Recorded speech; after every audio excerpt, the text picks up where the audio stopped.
Check 1, 2. This will probably reverb.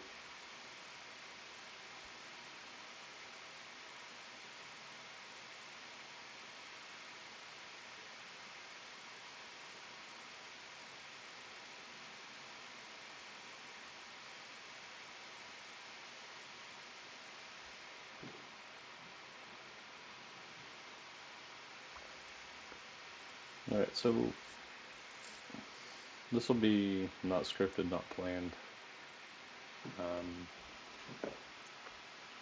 With LosiCo, I did a leaderboard style app, and we'd show up on like Tuesdays and Saturdays, run a specific track and car in iRacing. You would sign up on the website, and it would queue you in, and you would take turns and run your laps. The software I had coded up roughly would put you in the car. We would set a timer like 10 minutes, and once you started rolling, it would tell you, hey, your timer has started, and then you would get a countdown.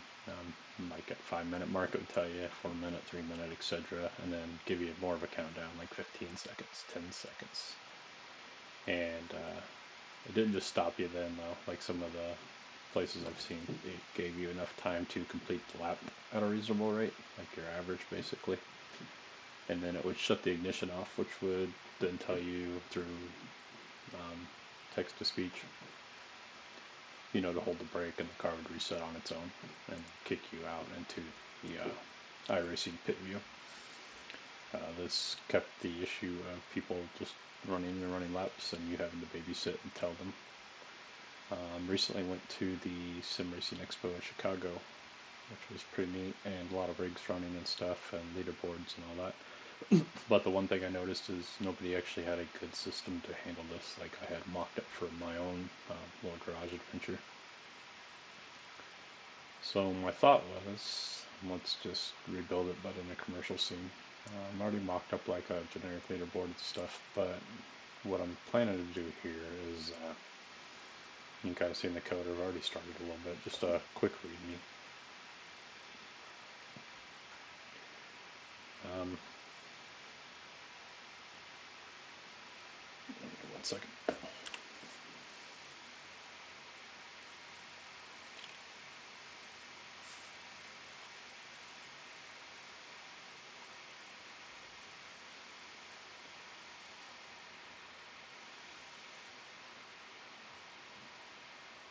I'm going to fire up Copilot here, because it can talk with us. Good morning.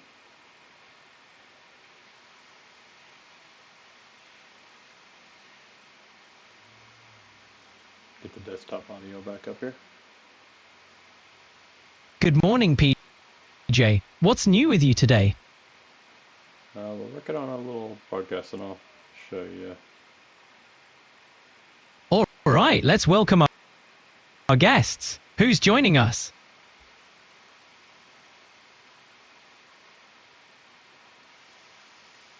Alright, you should be able to see my Streamlabs screen now.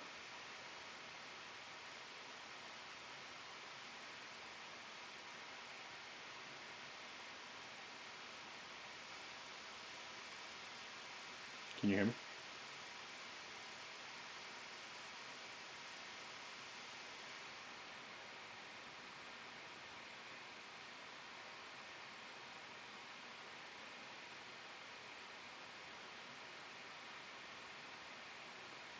Can you hear me, Stream?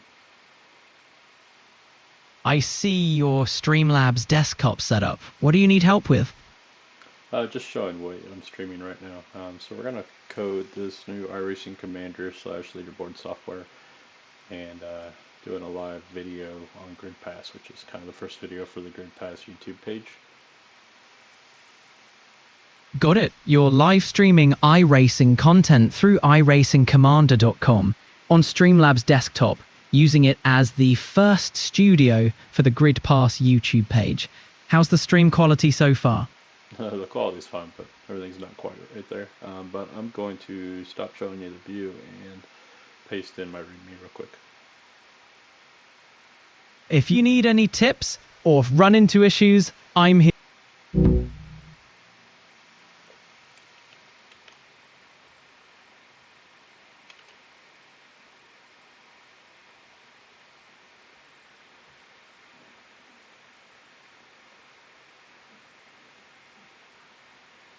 Hey PJ, welcome back. How did the first Grid Pass video go? Hey, So I just pasted in the last chat there with you in my README. great, you're using Streamlabs Desktop for your Grid Pass live stream. A strong setup can make all the difference, so keep an eye on your audio levels and monitor your chat for real-time feedback. This will help you ensure a great broadcast quality. Enjoy the stream, and I'm here if you need anything. So all that text that I just sent you was my README file. Thanks for sharing your Streamlabs Desktop setup. Let me know if you need any tips.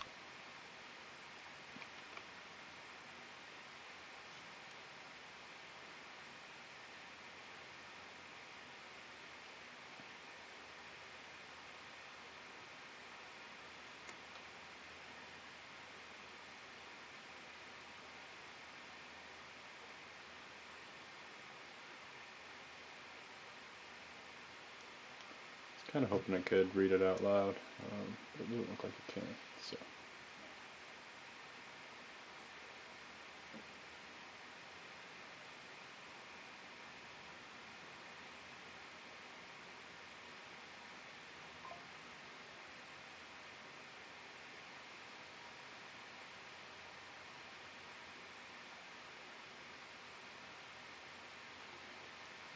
Hey PJ, welcome back.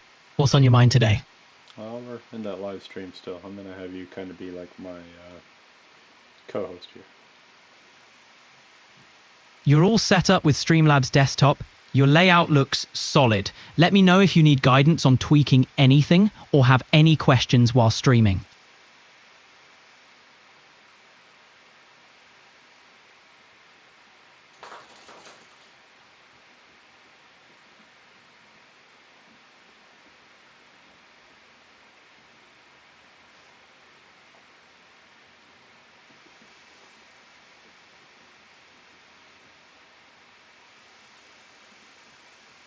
Alright, so I switched Copilot over so I can see my stream again, and we'll go from there.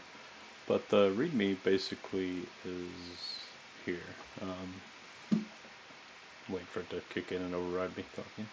It's Copilot needs to act as my co-host and see what I'm seeing and kind of fill in when I'm not talking. Absolutely, I can be your virtual.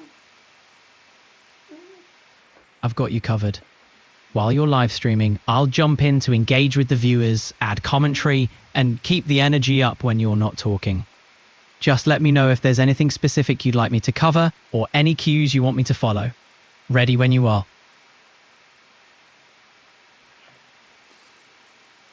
Alright, so I'll just read the README part here real quick while the dog interrupts me the whole time. I did is touch him. So the purpose is to collect iRacing telemetry session data while multiple rigs and push it to a central database. It'll self-update, has voice prompts. I talked about it a little bit earlier.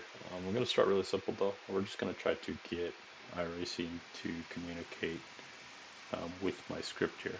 So we'll ignore everything else, but eventually it'll become a pretty detailed leaderboard software plus more. So I had Codex inside, which is OpenAI's software, or the people know as ChatGPT. Take some of my old code that I have here in archive, and you can see here we got a whole bunch of files here, but originally this is what we ran at LowCCO, and it ran pretty good, but very basic.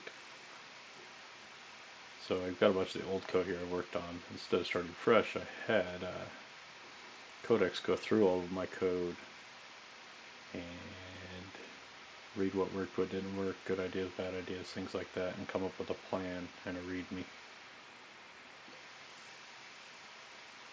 And then what I asked it to do is just start a simple iRacing check to make sure we're connected. And up in the top right, you can see I've got the little iRacing window there. It's a full screen on my other screen here, but just to give you an idea of what it's looking at. And then basically we just use like this repeat circuit in the car so it can turn pretty quick laps with the mouse controls.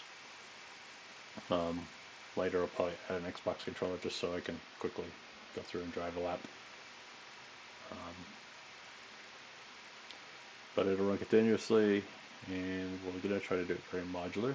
So I have a bunch of smaller scripts so that AI and coding doesn't get complicated and confusing. And we'll kind of go from there and see how it works. You can see the chat here.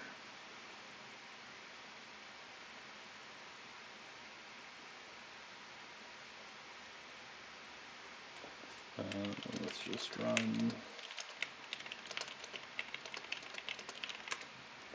So ideally it runs in the console here. That way it can read the code with us.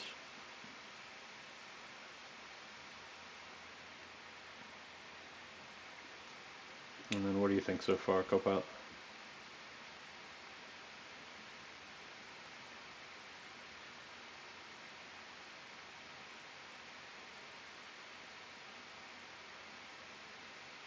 Guess Copilot doesn't care.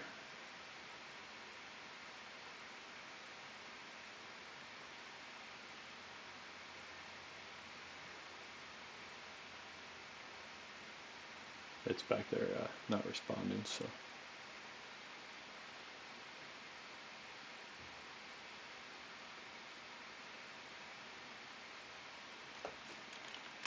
Yes, we wanted to start it. So the hope is to get it to run over here, like I said, so it can read it. And I know these streams will be boring. If you guys jump in and watch, ask questions, talk to me, I might come bring you in on video. We can do all kinds of fun stuff. There's no set schedule here.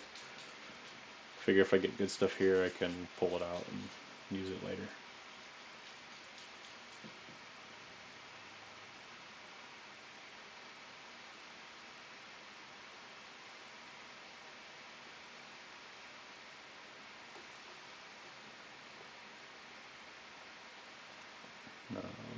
Looks like Copilot crashed trying to watch the screen, so we'll go from there and reboot it.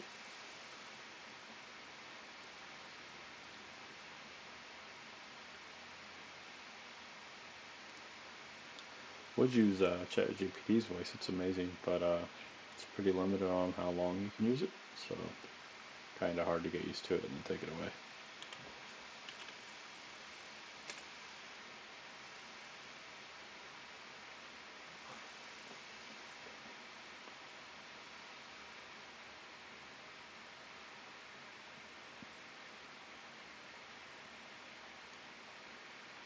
Fire Copilot back up, so something's wrong. So good start there. Hey, PJ, you back? What's new with you? I just got back. You were frozen up, so it restarted you. I did have you viewing my live broadcast, but this seems to be an issue for you. Ideally, you're just going to help me answer questions that I have, not be talking all the time and responding to everything. I'll be like, hey, Copilot, and then you tell me, what I asked or talked about. That's right, PJ. I'm here to help you with any questions or challenges you're facing. Just let me know what's on your mind, and we'll tackle it together.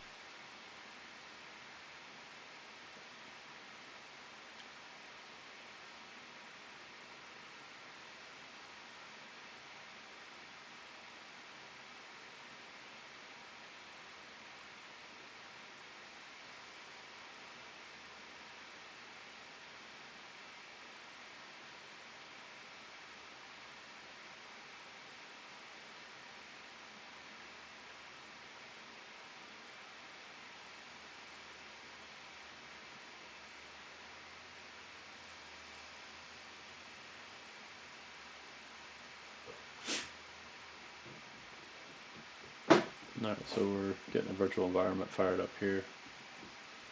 It says we're connected to iRacing. That's good. Sounds like you're setting up a virtual environment. That's great for managing dependencies in your projects. Need any tips or guidance on setting it up or using it effectively? Not right now. Absolutely. If you're connected. Alright, so it looks like our Copilot script is saying we're connected and checking every couple seconds. All right. Sounds like you're making progress with your setup. Let me know how it goes or if you need any help.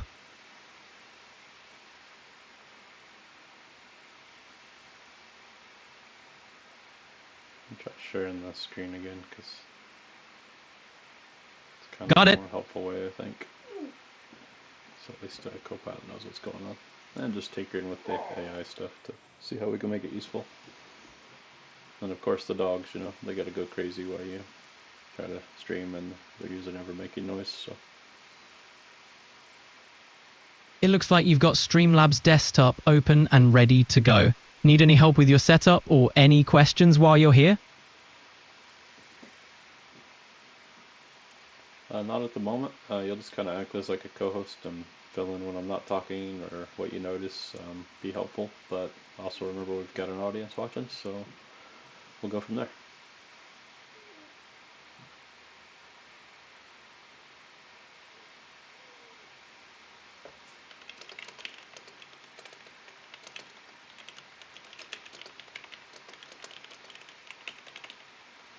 Got it. I'll be here to jump in whenever you need. Close iRacing down, and then we'll get it fired back up here, but it should say not connected, which it does. That's good. Looks like.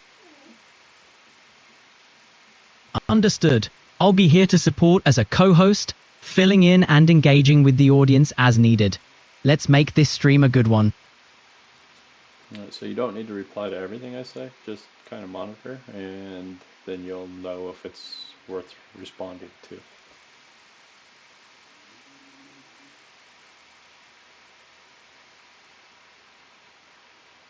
I see you're working in Streamlabs desktop. Is there something specific you need help with on your stream setup?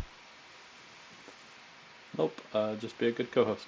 I'm gonna keep talking to you, and you'll respond when you feel like it's appropriate. So for the people watching, you can see Copilot's not quite what we want yet, but maybe we just gotta train it. And right now we're waiting for iRacing to load up here. It's getting pretty close. Looks like about 75%. It's a repeat circuit with just the BMW.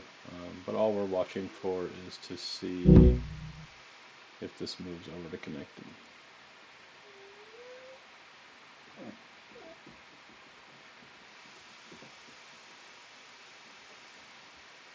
There we go. Alright, so that's a good start. You can see iRacing open in the top right there.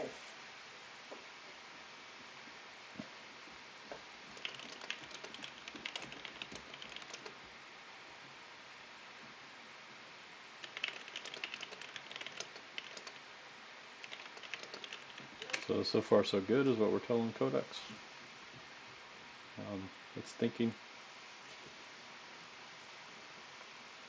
Basically, the more we use Codex, the more it learns. It reads our project here. And then I could still jump in and code, but might as well let it do a lot of the coding, and we do more of the project management. The problem you usually run into with any of whatever you want to call it, they call it vibe coding or genetic coding, I've heard 300 names, is it will run away and then break everything basically and create things on its own. So it says through the watcher loop and reconnect logic.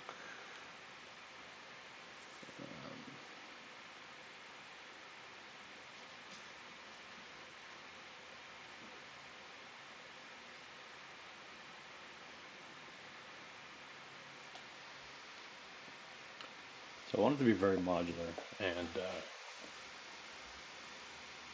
only fire scripts that it needs kind of thing. So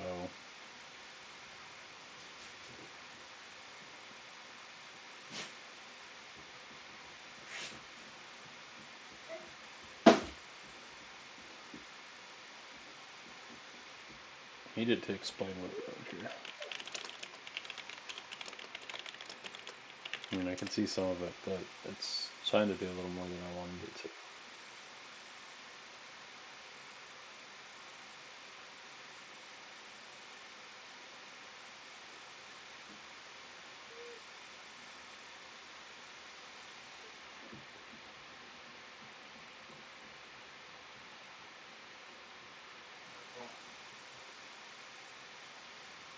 I'll be right back while it's doing this stuff. Put the dogs out.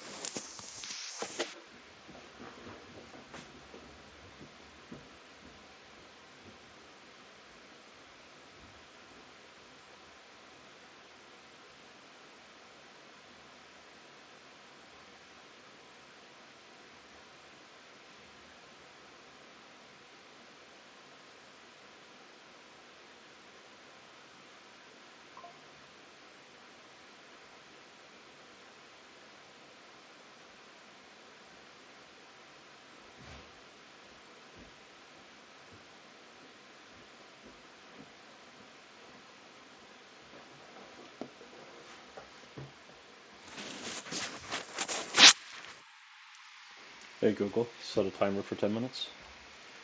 Okay, 10 minutes. Set a timer so I don't Starting forget now. dogs here. Let's see what I came up with. Non-IO connector monitor for iRacing.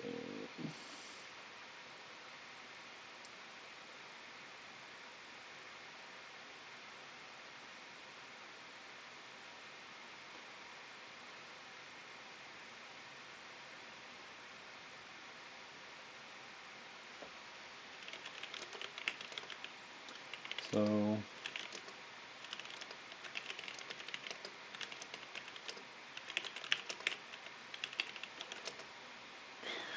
basically I wanted to break it down into smaller files, you know, is it connected, what car, what track, stuff like that, so that they're very easy to edit and so AI doesn't get basically confused and break everything later.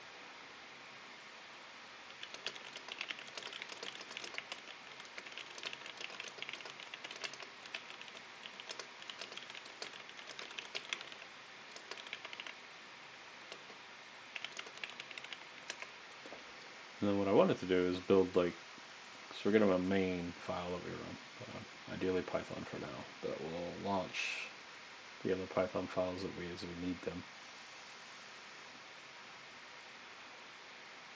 Keeps it simple, small, and then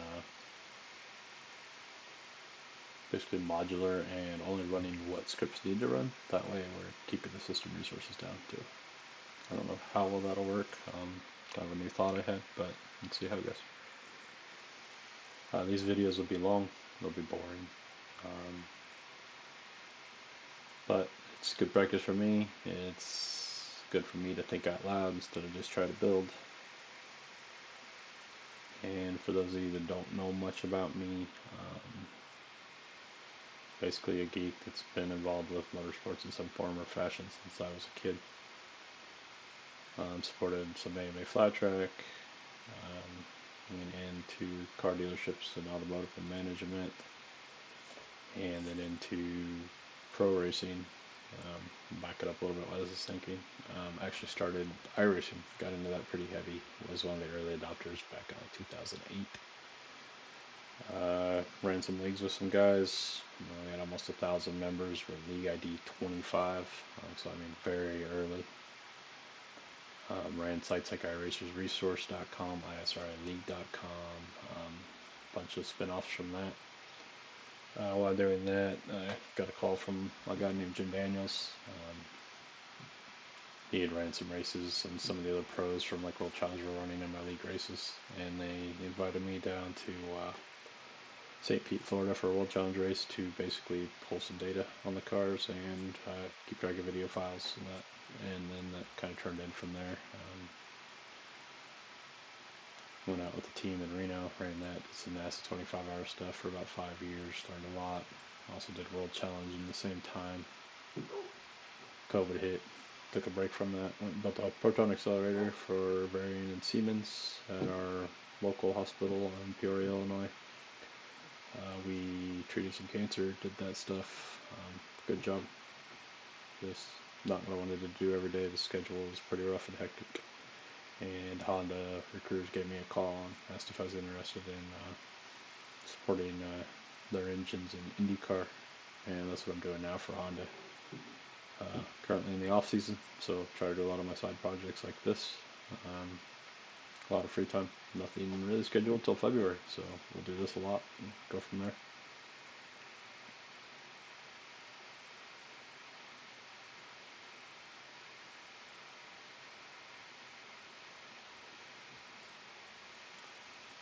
Alright, so it's going through breaking up these scripts right now.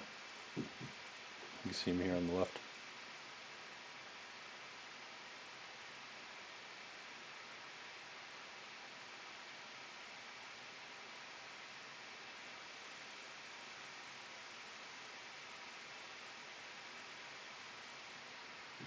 Alright, so let's go through and see what it did. Split the watcher into smaller focus-based modules and added a root that runs to the CLI. Alright, so that'll be our file that runs.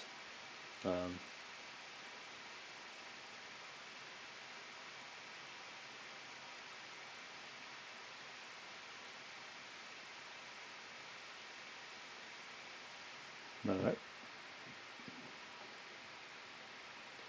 Put everything inside this iRacing command folder. It created SDK file, which is the iRacing's SDK, so it can read everything from iRacing, whether it's connected, gears, RPMs, track. And I've had problems with this before, but we'll see what it does. I've got some scripts that could only read a few things, and then I've got some scripts that could read like 300 and some different variables, so it might take some tinkering, but we'll get that figured out too. The status file, small, safe. Okay, so this will just check if it's connected and grab a few basics. We'll have to have it edit this here, because I don't want to pull this stuff yet, but we'll go from there. We'll get something working first.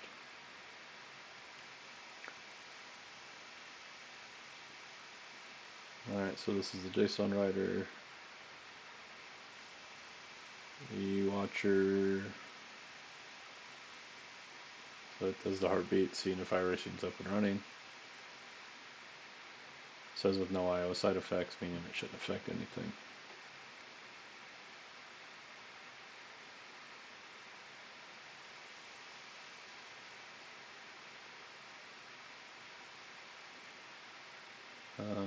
We probably don't need the iRacing check file.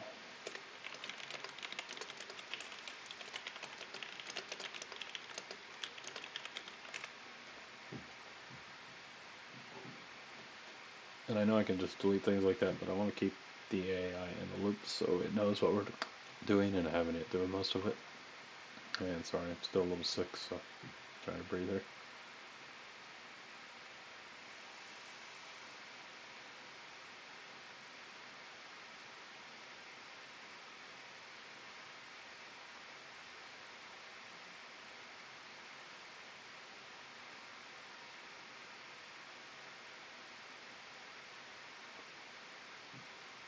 So it's in heavy reasoning mode. We might have to lower that, but I really want it to be on top of what it's doing. So things may take longer, but it's okay.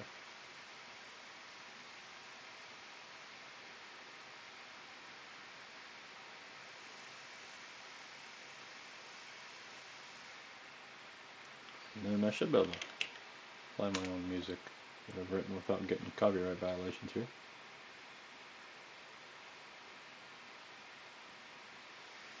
Just run that in the background so we have something.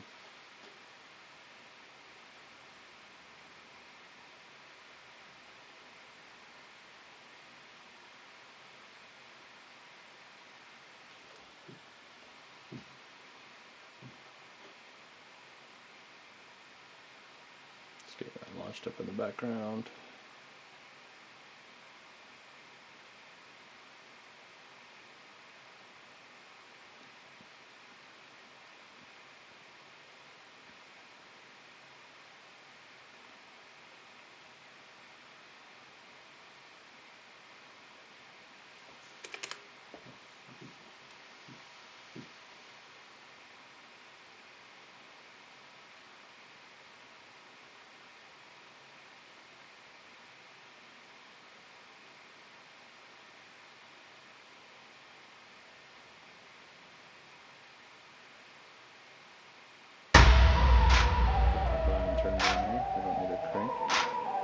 We don't run from the fire.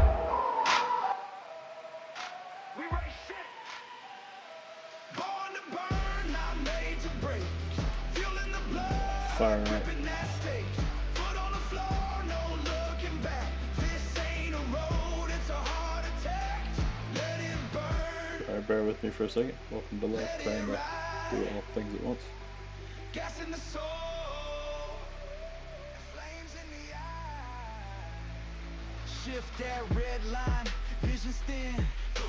Mirrors lie, I'm locked in. She said slow down, I said why? If I'm not chasing death, I ain't alive. Raised in smoke, baptized in gears. Learned more in pits than in all my years. Pain's a teacher, speed's a drug. And I don't flinch when the tires tug. We don't live.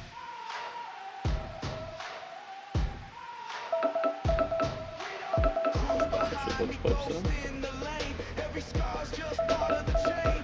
We don't chase peace, we chase the spin. Lose it all just to win.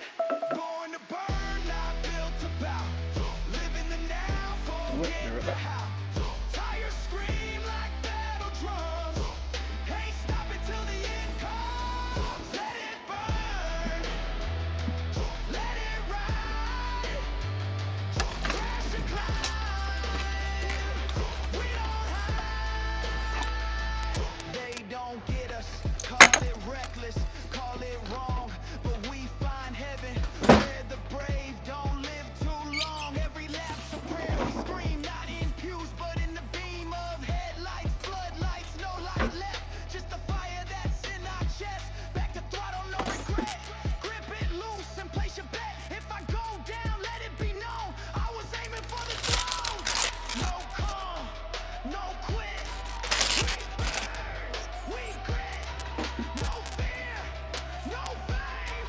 Just a number, just a name.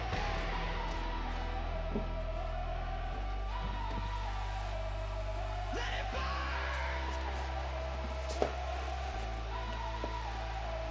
Alright, I'm back. I'm gonna check this stream real quick.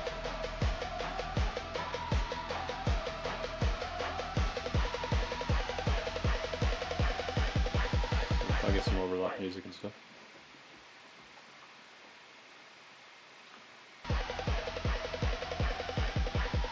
I'll get some overlap music and stuff. Back it up here a little bit. So it does the heartbeats. I really want it to be. Mirrors lie, I'm locked in. She said slow down, I said why? If I'm not chasing death, I ain't alive. Raised in smoke, baptized in gears. Learn more in pits than in all my. Born to burn, not built to bow. Live in the now, forget the how. Tires scream like battle drums. Alright, cool. Born to That's some overlap here, but we'll get that music turned down a little more. It's just it's good background music.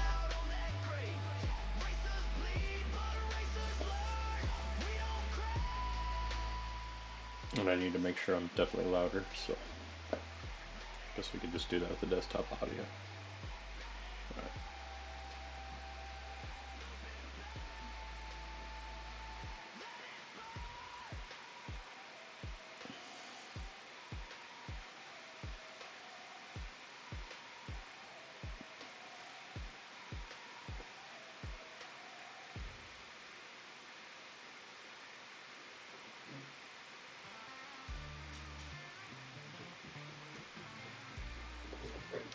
Alright, let's get back to what we're doing. So, I asked it about not needing the iRacing check file, and it said right. Moved it into main and removed the iRacing check file, which it did on the left there. I also am not quite sure we need the flags, but or anything right now.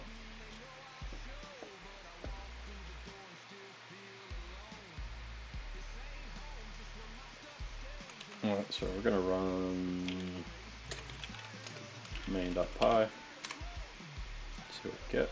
Alright, it's connected to iRacing. So that's what we want.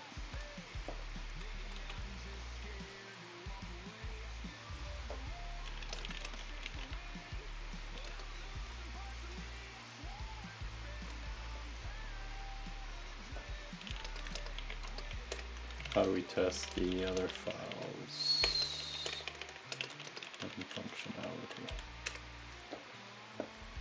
So it's wrote these extra files inside the iRacing command. IOSDK status and watcher. Right now it's just printing if it's connected to iRacing. I want everything to be pretty thorough. So it needs to be aware of what it's doing. I need to be aware of what it's doing. So trying to treat this as maybe the project manager or whatever you want to call the right term. I've never been a guy for the right term, so I just do things. But I want it to be just as aware of everything as I am, just as if I had hired a coder.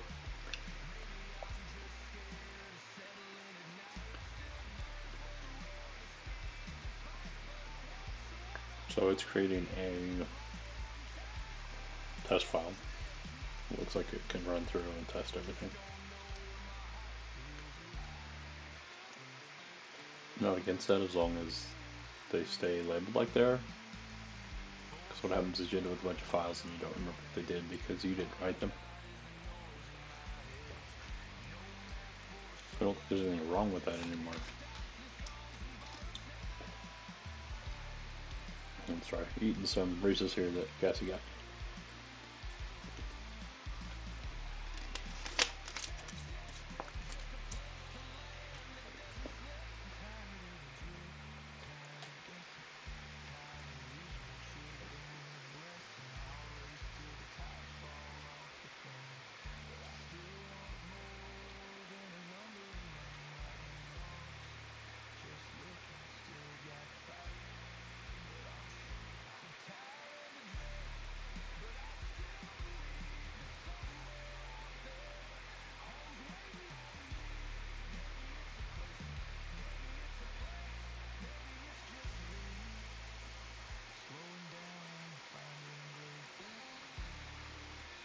I don't think.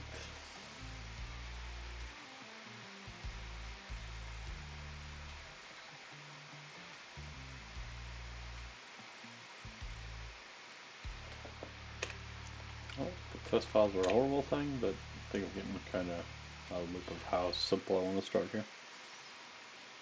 Let's just run one and see what it gets.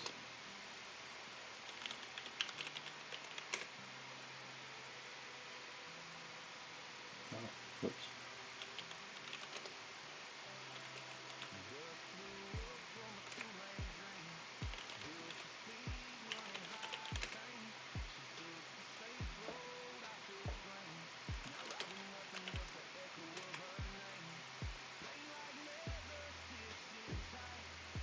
Oh, need my rusty skills here for sure. Under scripts.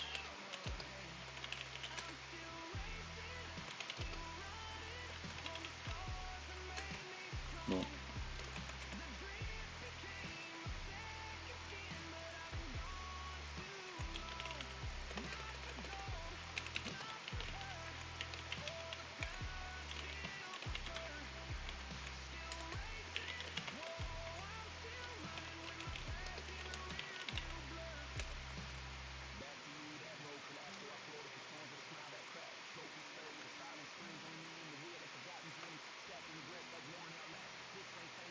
So I'm no good at anything else, you know, jack of all trades, best way to say it.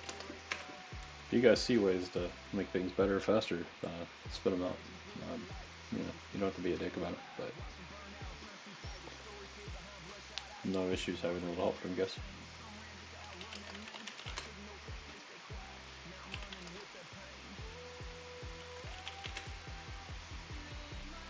That.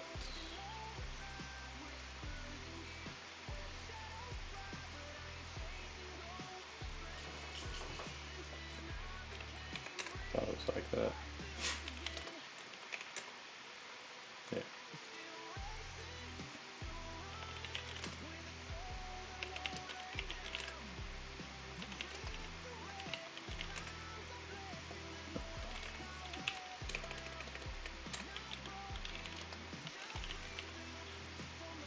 No. Come on.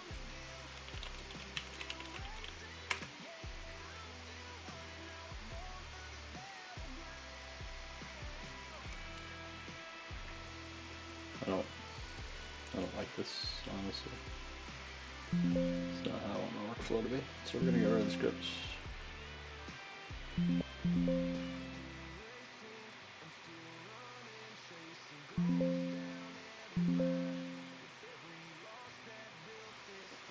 This is busy. I don't know if that's from this.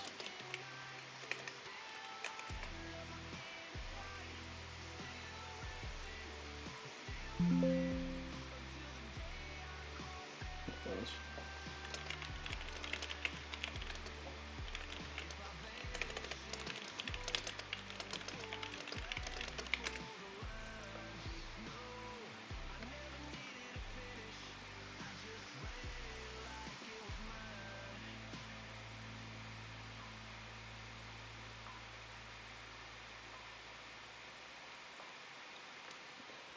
This is what I don't like. Like, I didn't ask it to do this stuff, so I don't know if I've got to give it some rules, kind of like Cursor.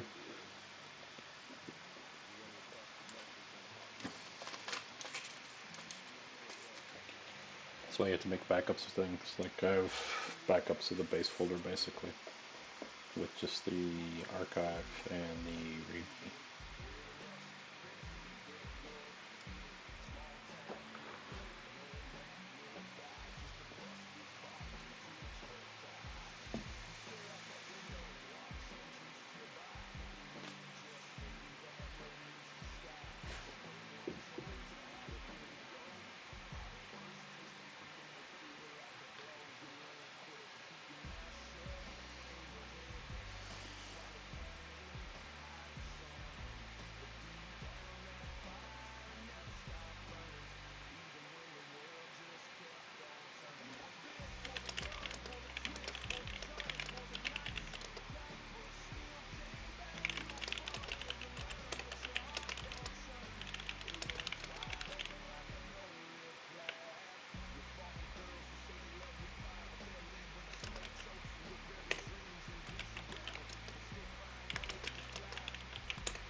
Alright, so I said let's keep things more basic. We'll run main py and output some status. Maybe we can output our dev data in a window. We don't need flags either, just let the script do its thing.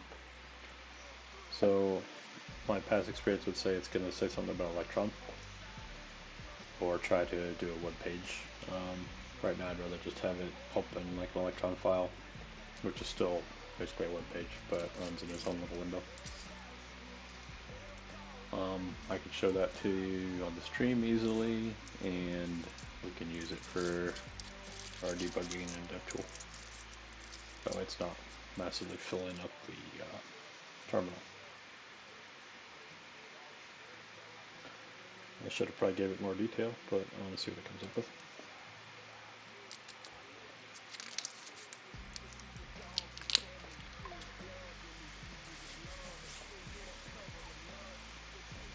So my radar notification? Nope. Cyclone stuff, but okay.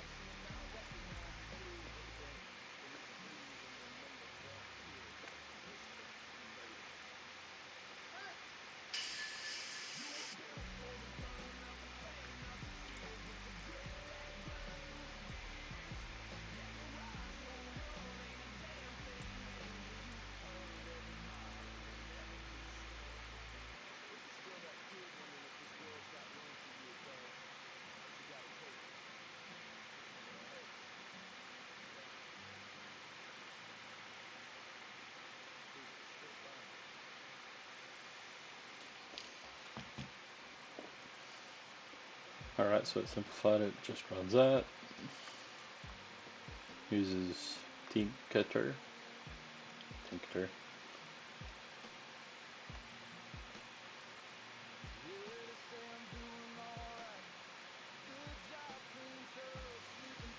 Well, let's just run it through this guy so far.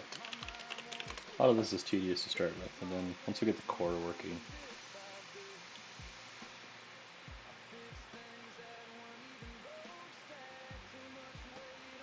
alright, so let me get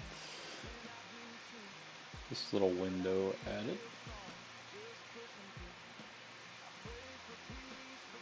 Gonna add a new one.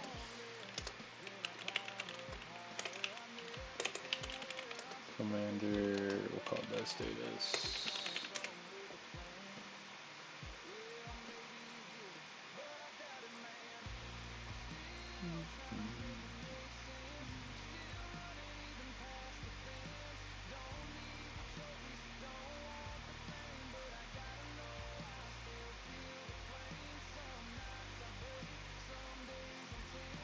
Nope, that's not it.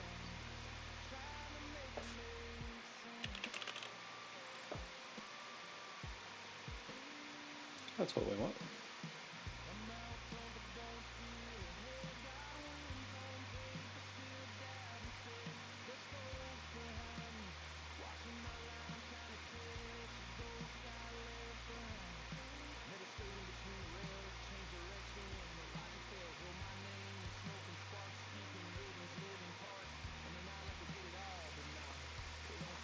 Should be readable, but let's check.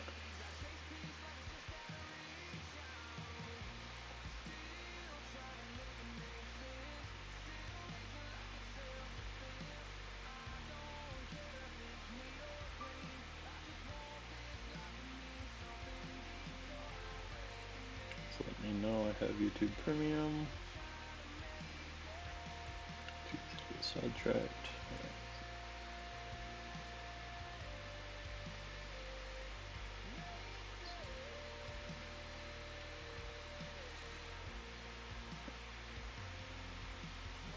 It's small, but I think it gives you kind of the basics here. It's small, but I think it gives you kind of the basics here.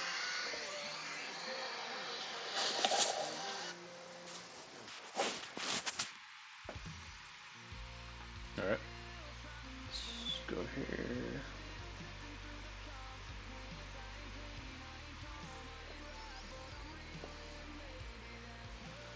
Alright, so it's connected heartbeat, we got timestamp, we got session data. Let's fire up the car, see if it pulls in any of this data.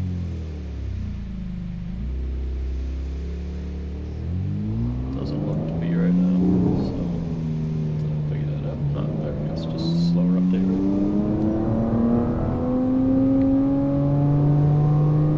Alright, but we are pulling data, so it's a good start.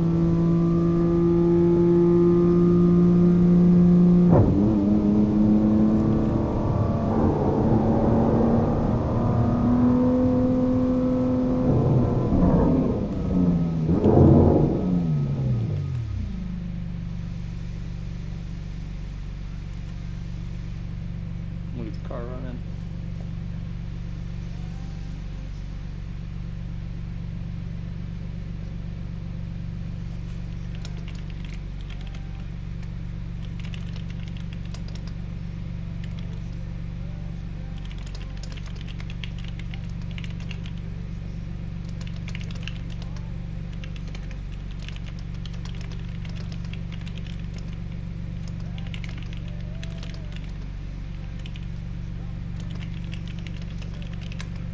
So tell it, should be able to gather a bunch of data. I'll just gather all the variables. I know at one point we were pulling like over 300 of them, and some of these files we have archived. I want to see what it comes up with.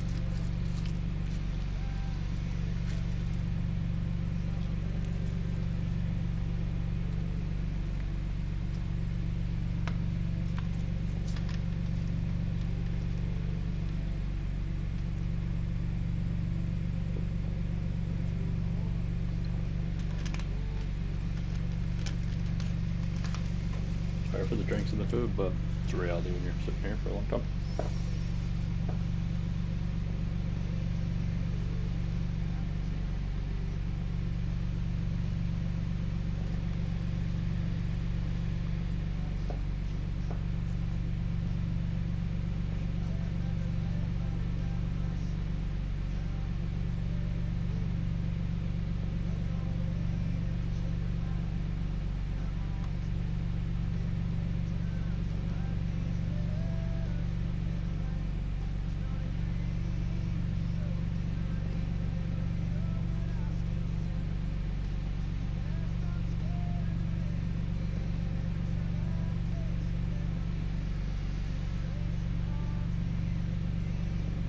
see what it comes up with here. I'm trying not to be too direct sometimes because I found it can teach me a lot of things I haven't thought about. Like, you know, maybe on a UI it's like, no, you should have these tabs and we'll show this, and it just never crossed my mind to show that. So it's like working with other people. You learn things that you didn't know existed, or better ways to do what you were doing.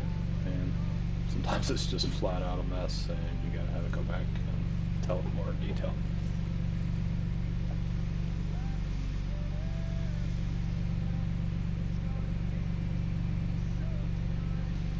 So it's tweaking the SDK file.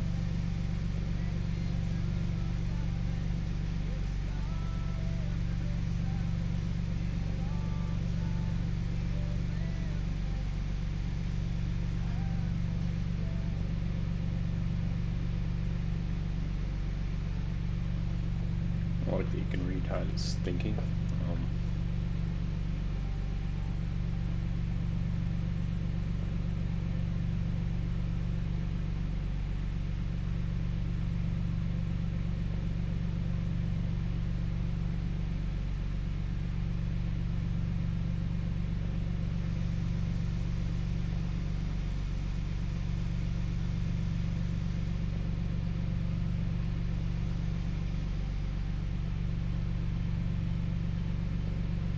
Getting a variable count, that's cool.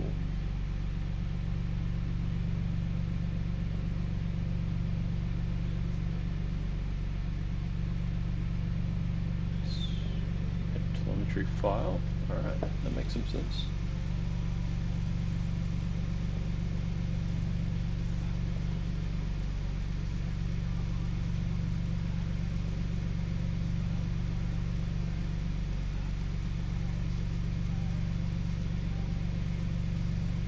Alright, that's good. And I have some stuff in my archive.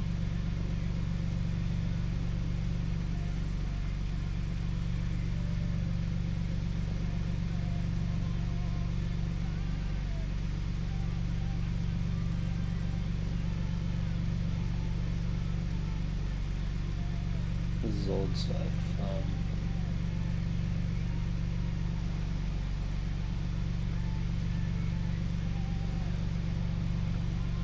Not what I'm looking for.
Sure if that means it's going to print all the variables or if it's going to print a count.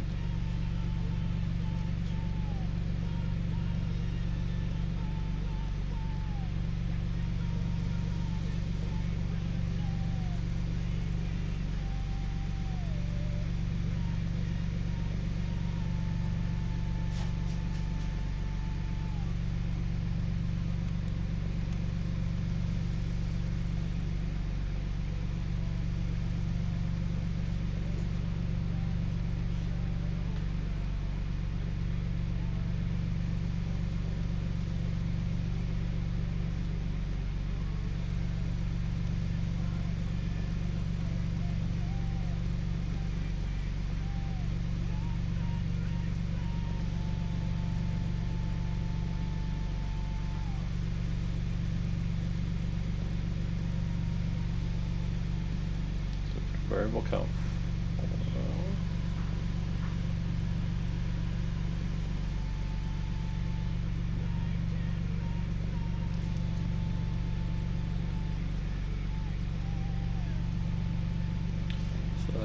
full variable dump. That's cool. Does it once, doesn't need to do it again. That makes sense. It's not like they're going to change per session.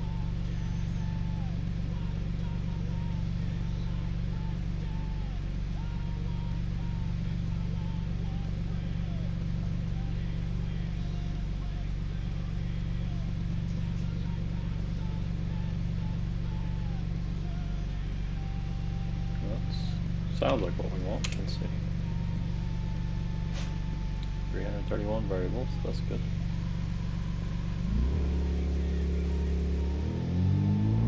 Oh, we just ran the mouse over the top, so that's fine.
Make a backup. You won't be able to see this, but literally just cloning some files over, so.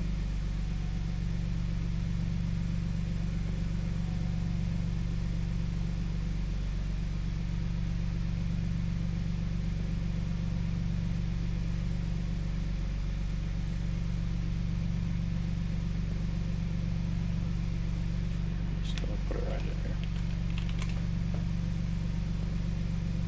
We're gonna zip everything except for archives and the backups, because yeah, wouldn't make much sense.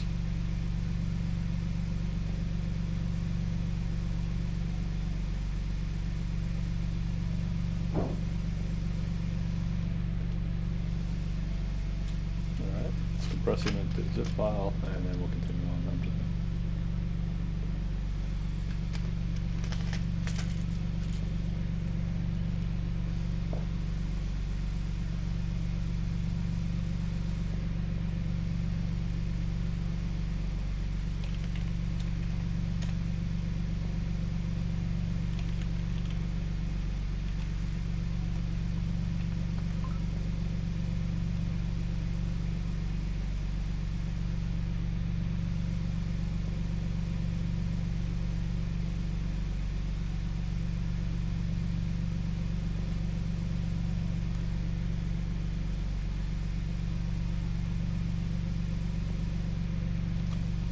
For some reason my File Explorer is being extremely laggy.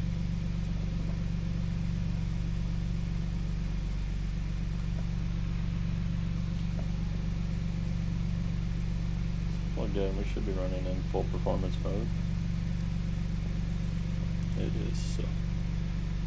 It's pending an update. We're not going to do that right now, but I'm guessing that's why. Damn, excuse me.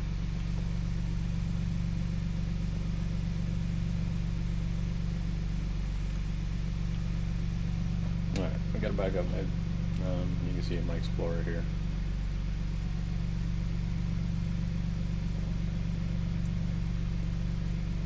Should show, but I put it in the wrong file.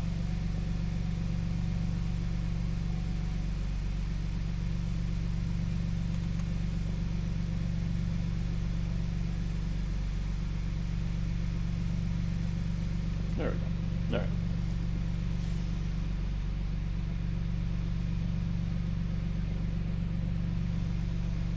Alright, got that closed, we got a backup, so we've got a starting point because we'll probably end up breaking everything here.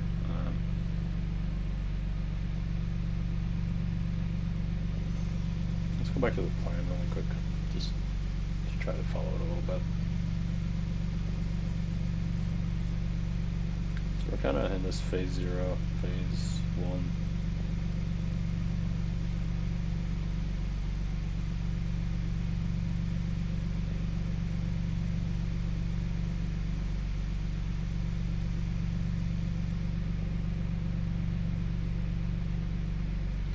I think what I wanted to do is put the variables that gathered into a JSON file or something.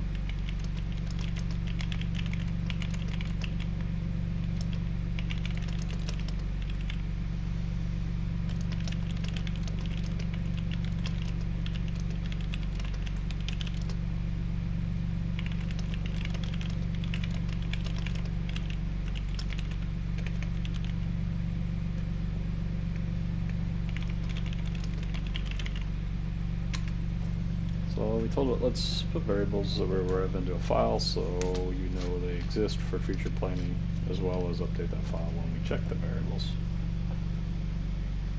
I need to work on my prompts a little bit. It's definitely a skill, and a skill in the future I think that everybody's going to need. And while we're waiting, let's clean up my UI here a little bit for you guys.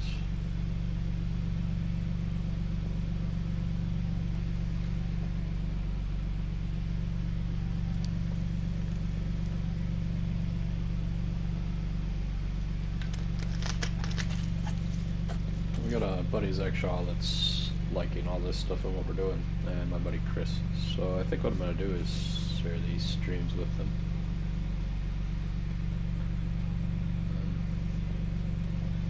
I don't know.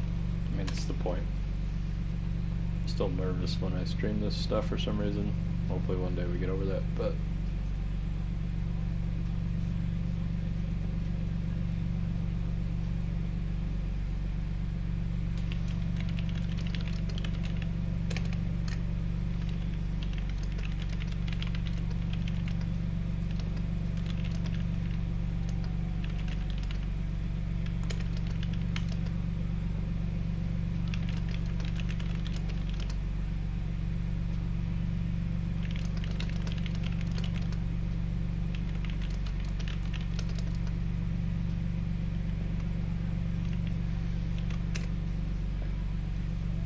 shared with Chris, share with Zach here.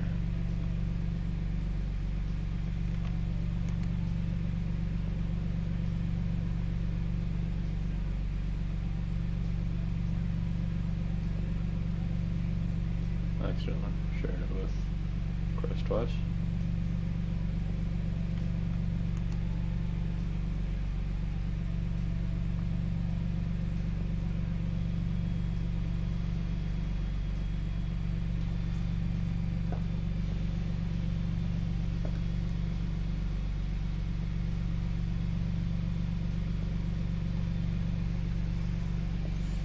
Alright, let's see what it came up with.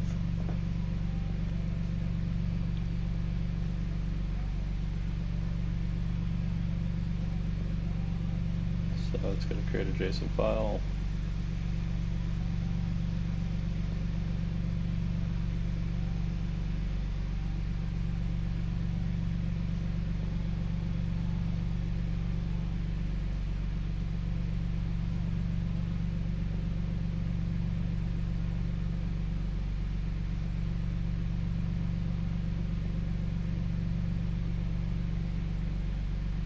Alright, let's run it and see what it does.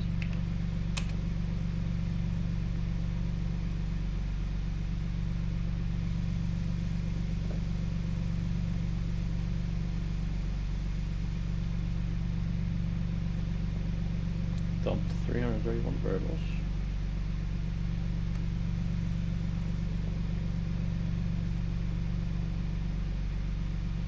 That's awesome.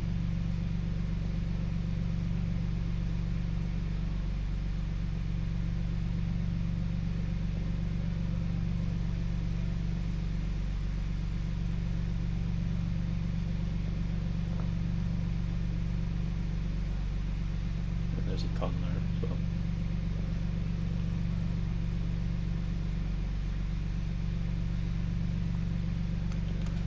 see if it knows. No.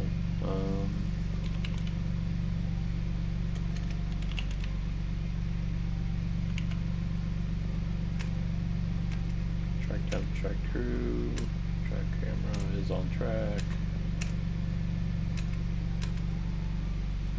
Alright, that shit's kinda cool.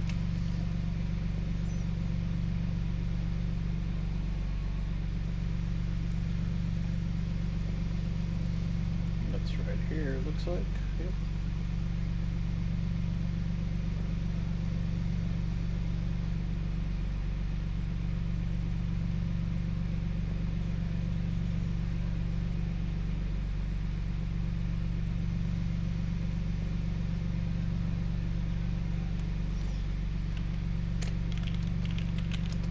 It wants to make a note for the variables, so let's see what comes up. A good base makes us make a better tool later, so.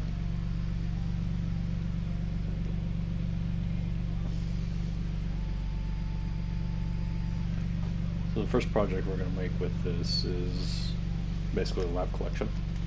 So we can do a leaderboard later, but first we need what each lap does.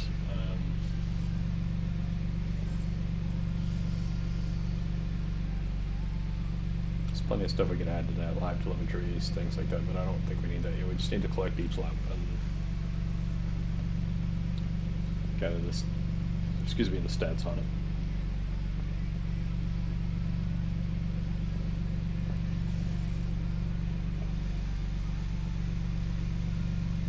So where did it put this readme? Okay, it's the main one there.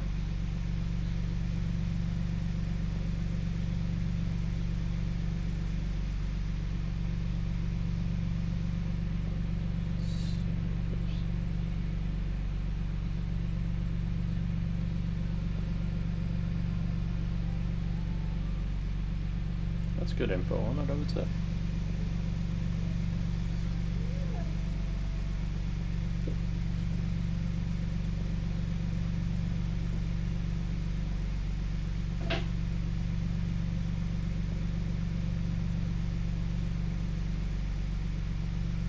Yeah, that's all good, I would say. Alright. That's good.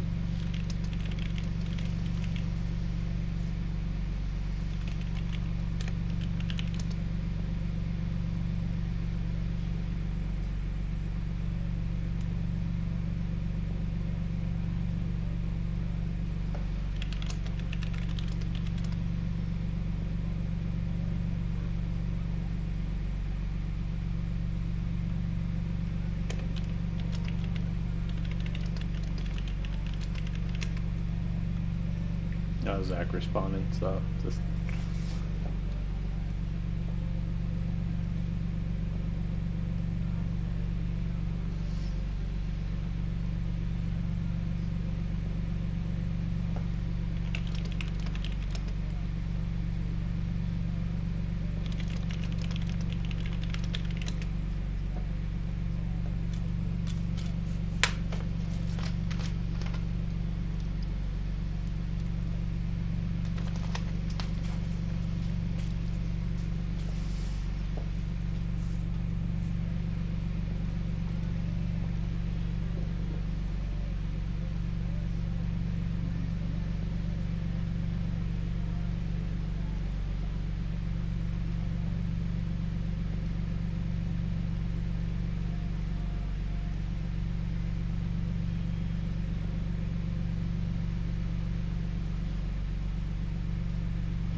building that second one under the user profile.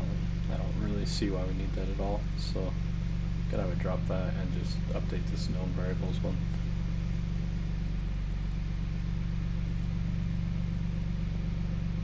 It's not something that'll change often, but as iRacing does updates, there's no reason we should be hand coding new variables.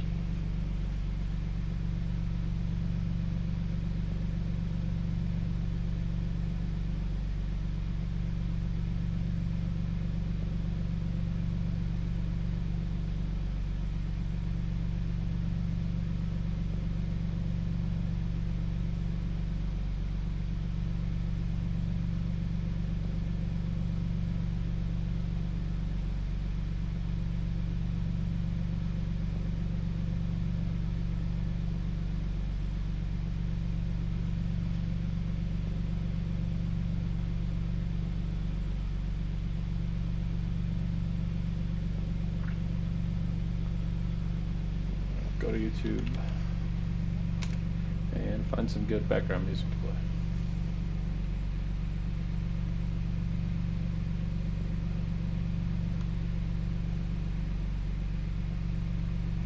Alright, so it's not going to do that. No changes to snapshot.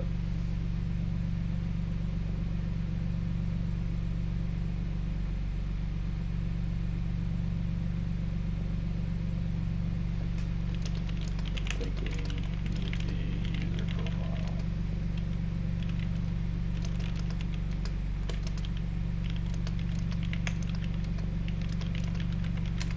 Not sure what it's using it for at the moment. Maybe it has a better reason, but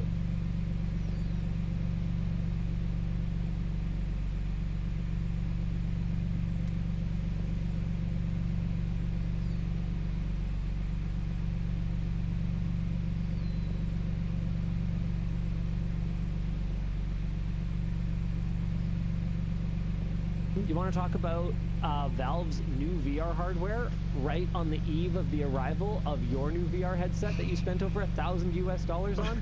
Is that something that you'd like to talk about, Luke? Not really. we'll align this tech Why don't we tips. talk about it anyway? So, I mean, I'm still very excited about my big screen gun, but has it arrived yet? yes. We'll let it play in the background too, and we'll switch to some music later, but I'm curious. It says Valve's making a new VR headset. I've actually been using mine a bit lately, and it's as great as I represented to you. In fact, it's better because I got my fixed one back, and it is very much actually fixed. So I'm not having tracking issues with the mods, and I'm super stoked with it. It looks so good. And Valve has a new one.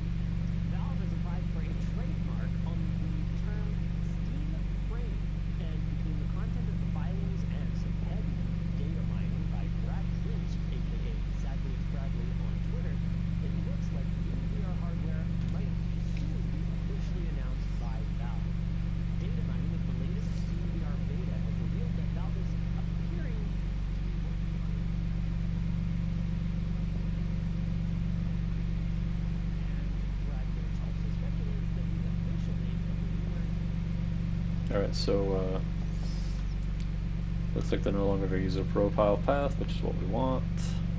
We'll do the dump to the JSON in the project directory.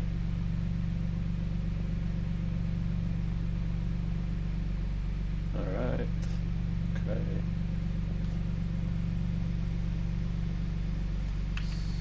See what it does here.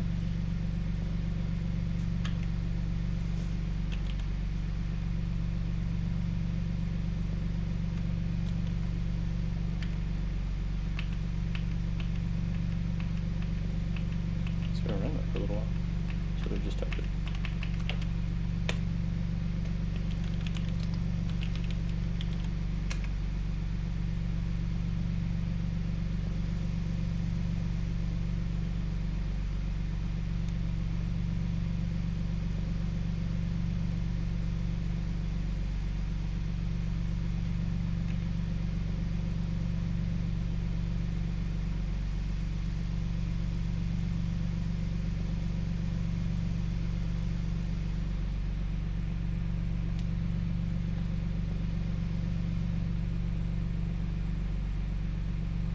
Alright, that all looks good on the dev status. You can see it on the bottom left of that screen.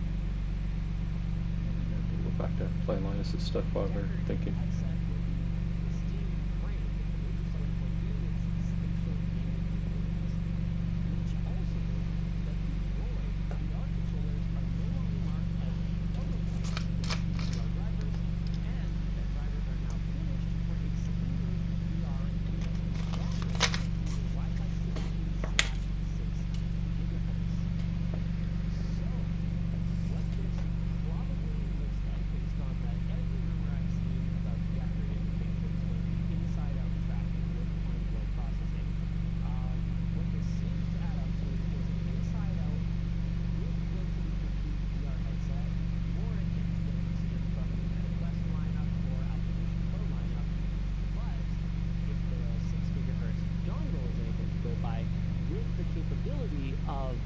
wirelessly linking to your PC for high fidelity PC gaming.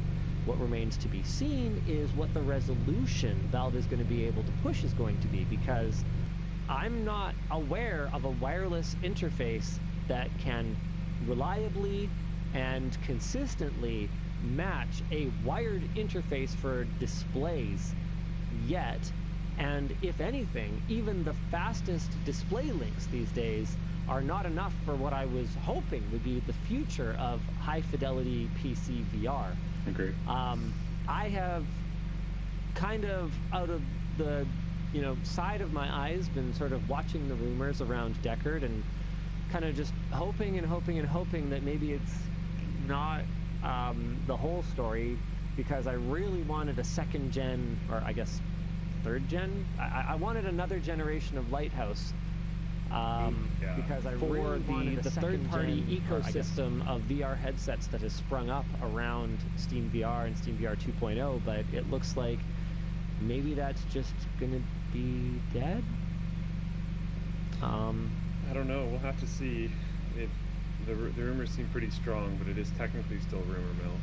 Yeah, it does seem like the evidence is really stacking up that Deckard is going to be a standalone headset, and that this whole ecosystem of outside-in tracking is just going to be kind of stuck where it is today with, what is it, it's 90 refreshes per second for the Lighthouses, I think? That sounds right. I don't know. I think they're 90 hertz. VR base station, blah blah blah. Well, the base stations themselves are not. How often do they refresh, you guys? Someone's gotta know. Lighthouse tracking 2.0, alternating firmware. 75/90 hertz, 150/180 with alternating eye brain.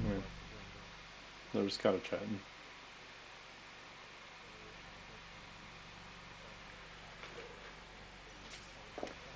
So I think we need to make sure that in those variables, in the dev status, let's show track, car, driver.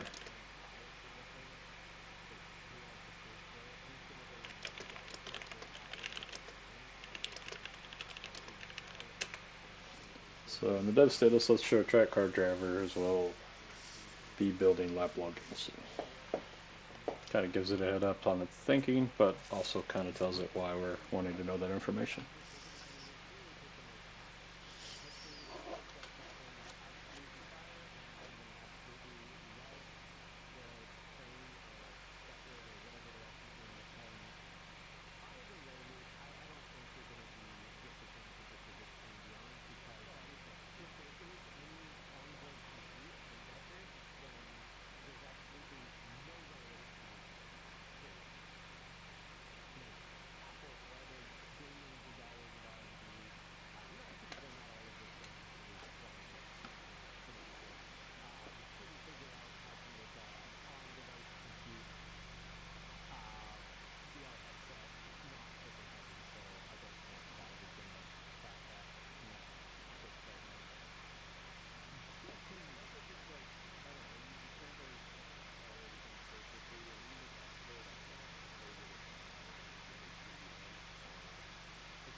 Same.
Interesting.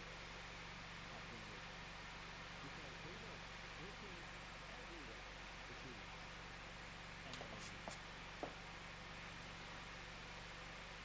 then radio silence, wiped off the face of the earth. They're saying the 2's coming out though, but I don't know if that's rumor or not. Yeah, if you Just go to waiting for the Codex here. firewall, if you bought it, you still use it with any protection.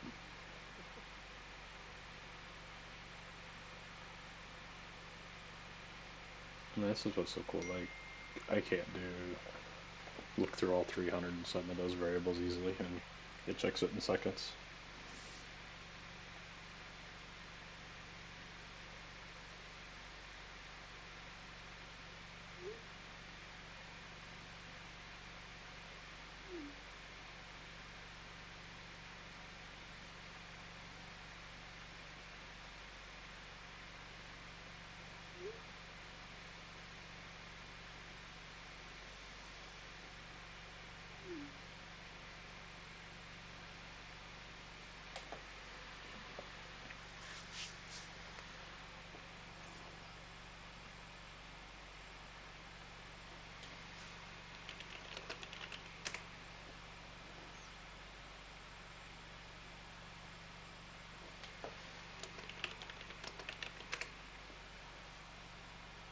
Your oil temp is getting high.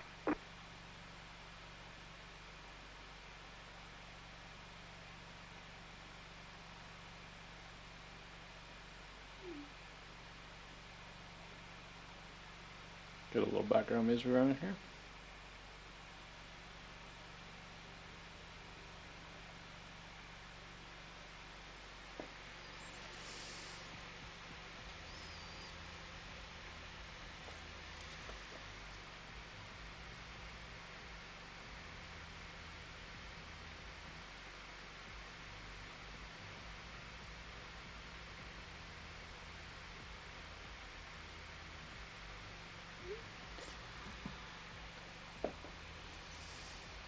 Alright, so check the audio levels quick.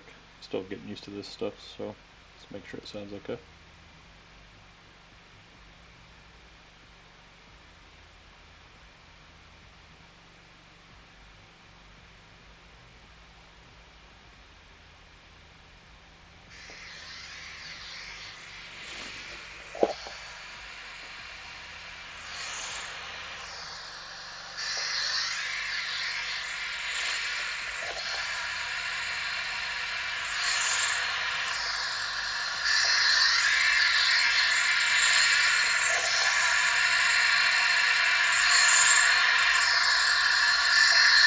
I'm not really sure why it sounds like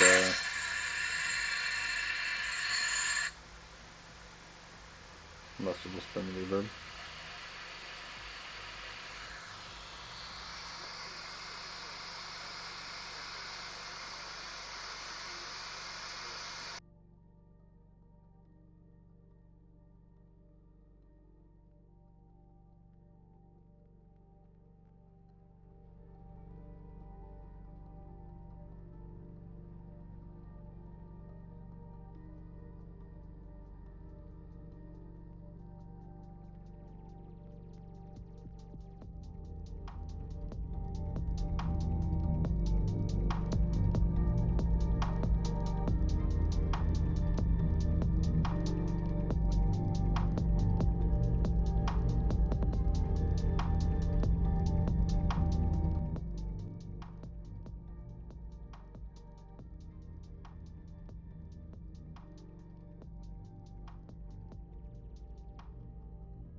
Just do a quick mic check and talk for a few seconds and see how it sounds.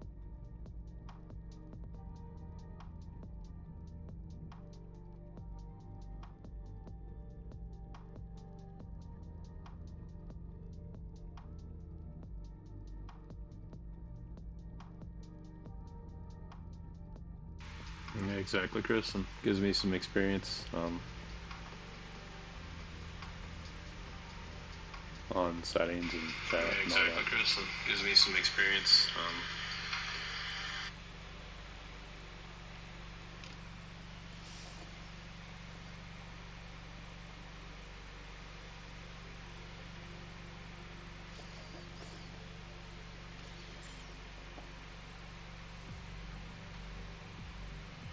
Alright, so we should get track name, current driver sessions. Alright, let's run it and see what I've got.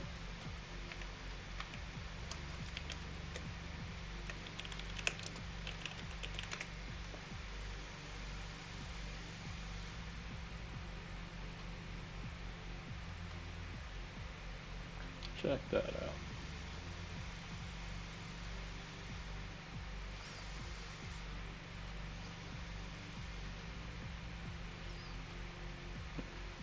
That's good info. Alright. So that should allow us to build a pretty good leaderboard here.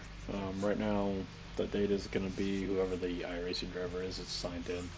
So for local leaderboard, that won't work well. But to start out with, that'll work fine. We can gather lap data and make sure we've got that working later.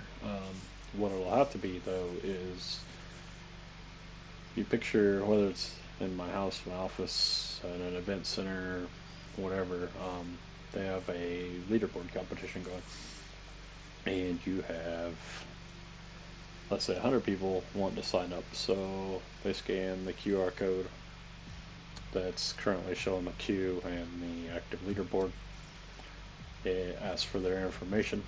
It's a good way to collect information too for your site, whatever, you know, user sign-ups, stuff to send newsletters to, things like that. But the user signs up, and then once he's signed up, he's added to the queue. Then the person running the event, or it could be automated, or hey, next driver gets in, you're up. And when you take off, it knows who the next driver is, but that could get off sync, and the admin running the event needs to update that. Car just blew up in the background. On iRacing. You blew the engine. There we go. Your car has too much damage. We've got to fix it. Basically, user signs up, adds in the queue. You have the active driver showing based on the sign up data. That logs laps under that user's account. And then if they turn a better lap, or whatever lap they turn gets added to the leaderboard and updated. We have all the lap data too, so we have driver stats, how many laps they've turned, their incidence counts, we create our own safety user rating, anything you could think of, kind of like iRacing does already, but we have more control over our data. And then you have, let's say, a global leaderboard for each track and car combination, but also you have a event leaderboard, so people can go and create a new event, and then only while that event's active and on that rig or multiple rigs for that event does it update the leaderboard. So there's a lot to that, but we're going to start simple and see if we can get just the leaderboard working.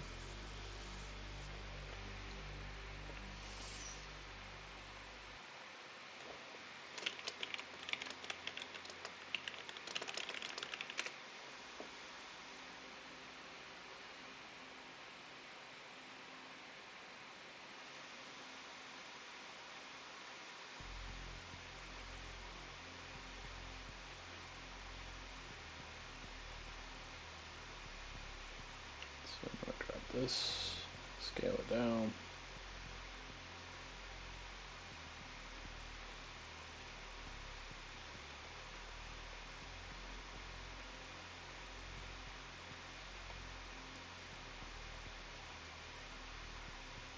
So let's fix that because it's off.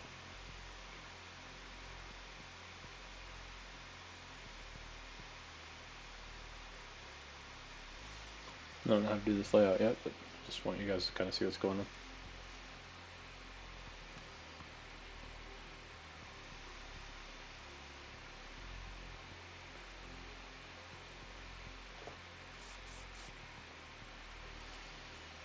Right, so it's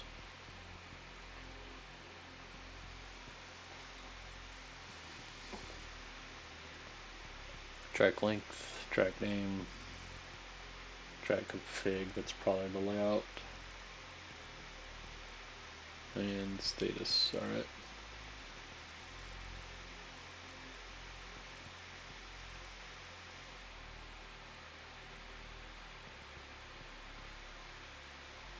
Let's close that for now.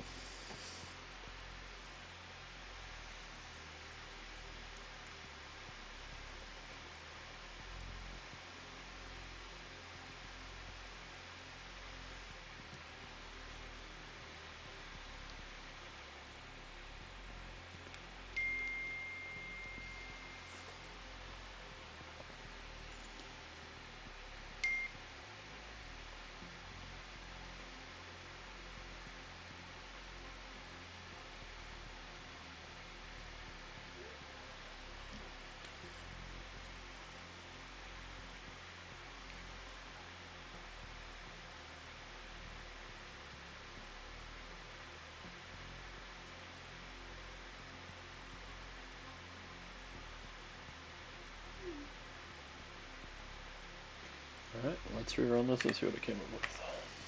I don't know why it does that.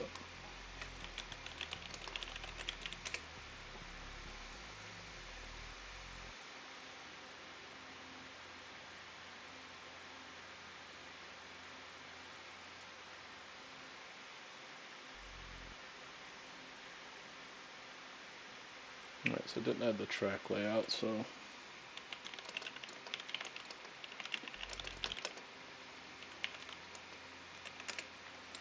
gonna ask it to.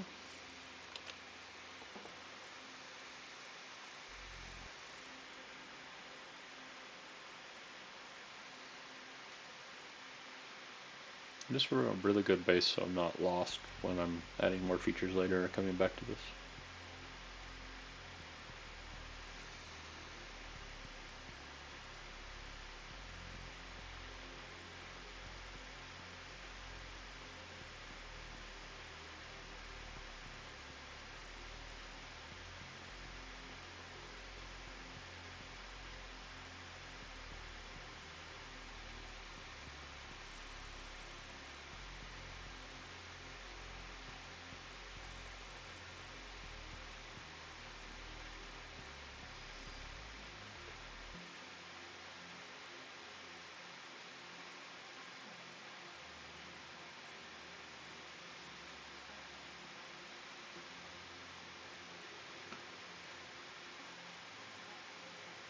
Nice, there's some cool data here. Track city, state, country. Didn't even think about that stuff. Track name, track layout, track length,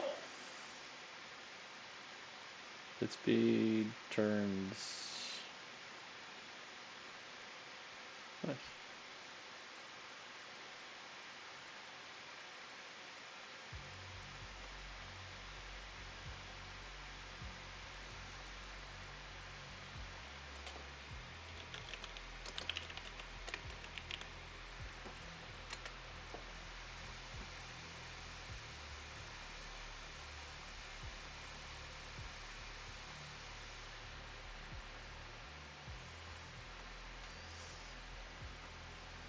Nice.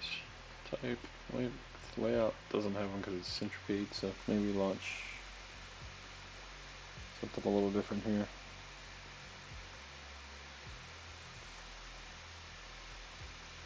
Still want a simple track, but let's do like Lime Rock. It's small. It has different layouts.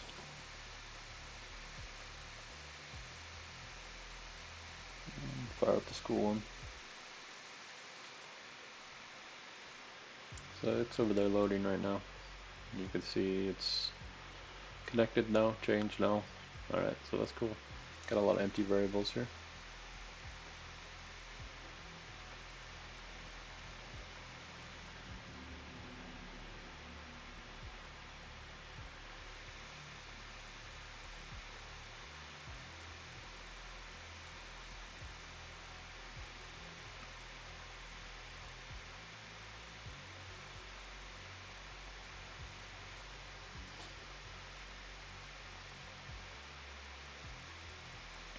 And always kind of tinker in the UI for the display too.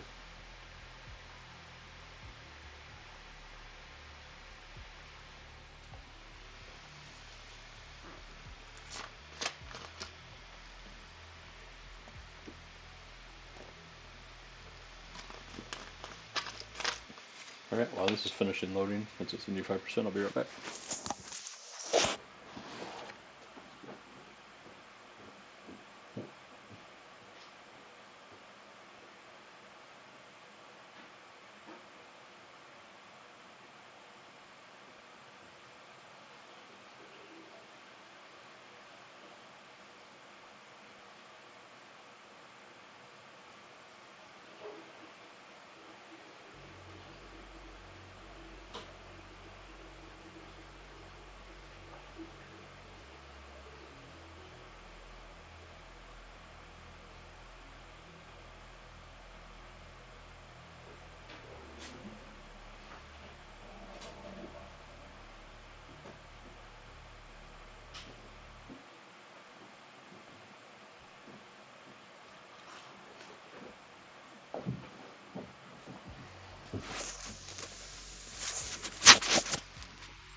Alright, well, this is pretty cool.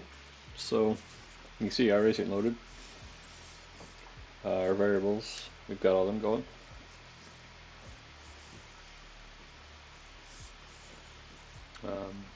Everything looks right. So offline testing, training laps, RPMs at 300, which I think is just the base. So if we hit test here, let's see if that updates.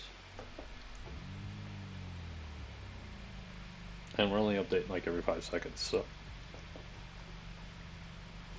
we'll have to increase that if we do overlays and things like that. Shift up.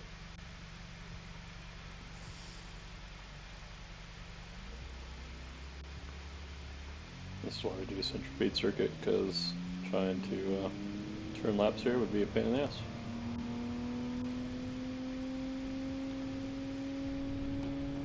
But it does look like everything's working. Awesome. Alright, I think this is a good saving point too in a backup, because this is probably where we'll build from to start creating projects from it. And we'll save it here, and then we'll have it do some cleanup. So.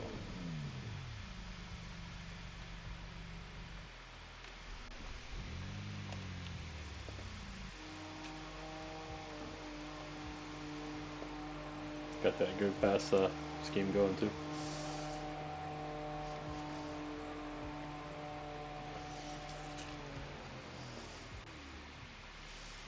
Alright, I'm going to do a little bit of work in the background here for a minute. Just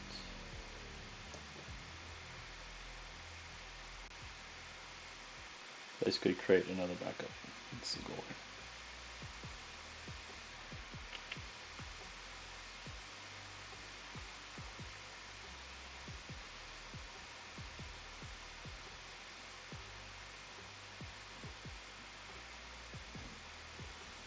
Compressing to another zip file.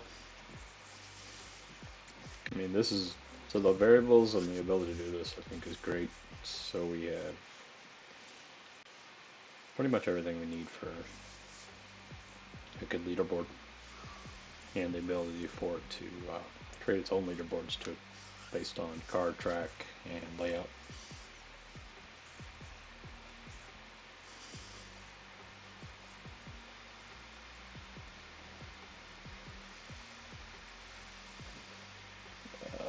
Got the zip file made, so it's going to be 00. I'll call it 10 because it's, I would consider this a step in the right direction.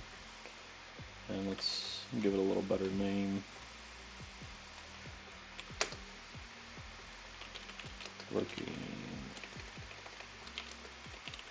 data collection and dev panel.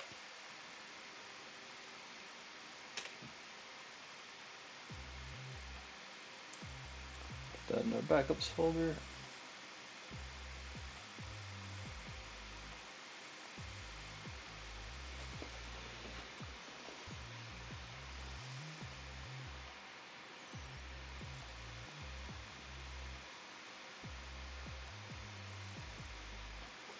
Okay, so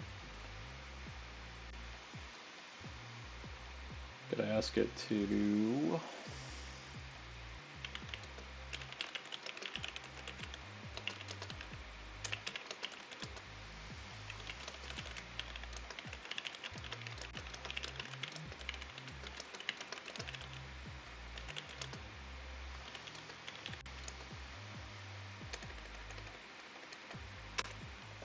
it'll understand that. We're basically asking it to build more modular scripts from the main.pod that don't need to be in there.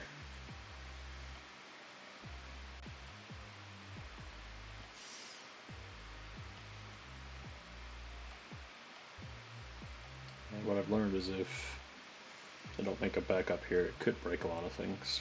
And then it was supposed to be cleaning up the files, but instead we made a mess.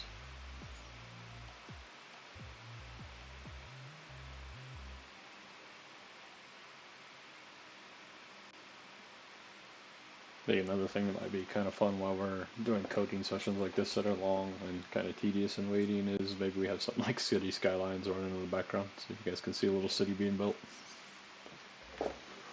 Could be a different type of game too, but you get the point.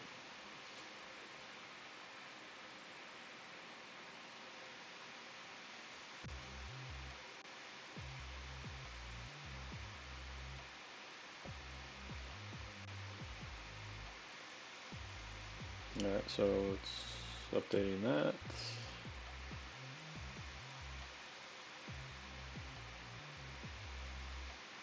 Updating the UI console.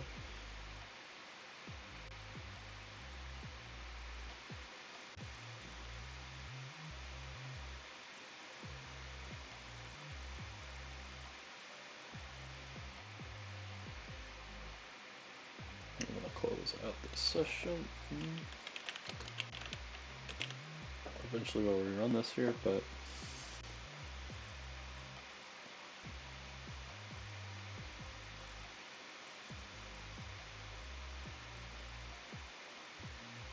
so interval is 2 and heartbeat is 5.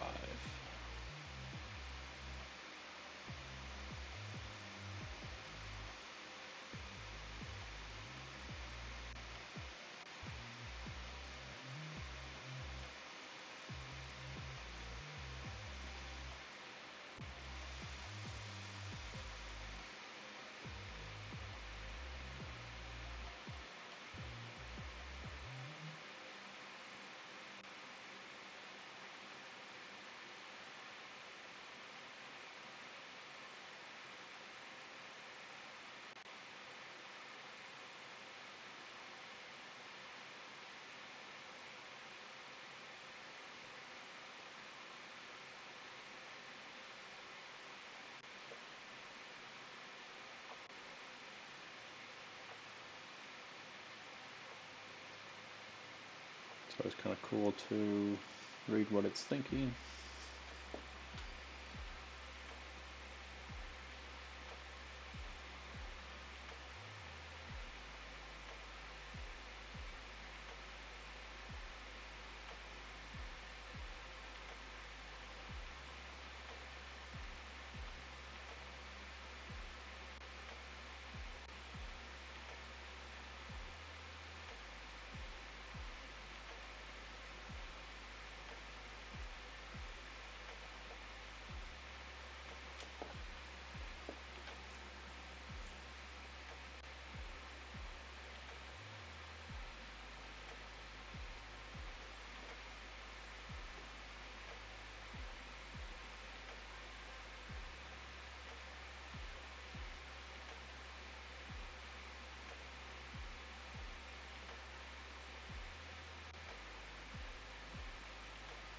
So what I want to try to do is have a good base, but I also don't want to think too far ahead, because I have a tendency to do that. I try to start from the end back, and sometimes I just need to get things working and not be overcomplicated before we have the basics.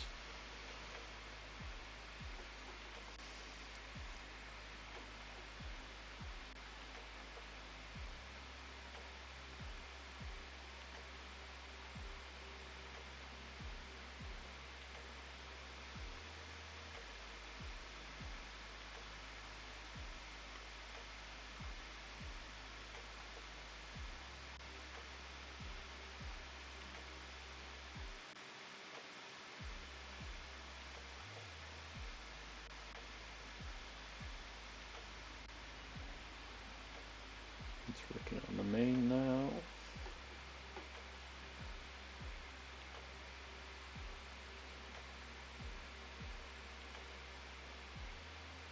That keeps the shebang. I don't know what that is.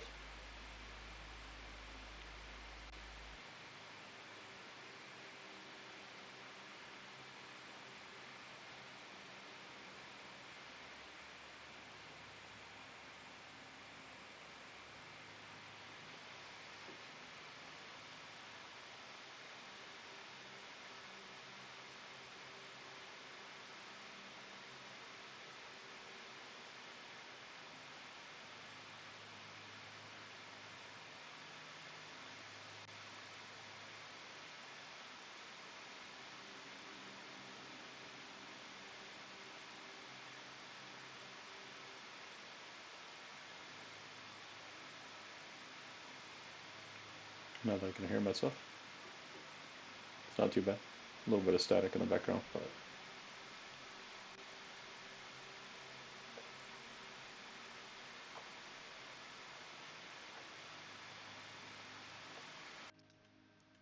check. Test 1, 2. Sorry, just working with the mic settings here a little bit while we're waiting.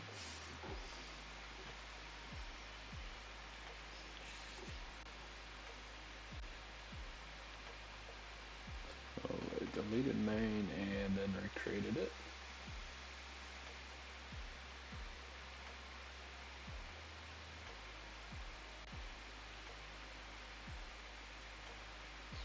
Probably going to be about it for this run here to see what it does. And then we should have a good base.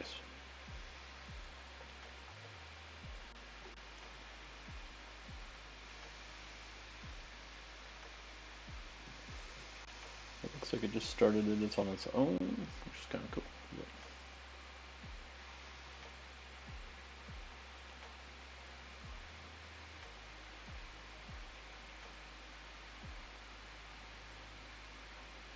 But yeah, but it's kind of awesome. It's basically testing itself.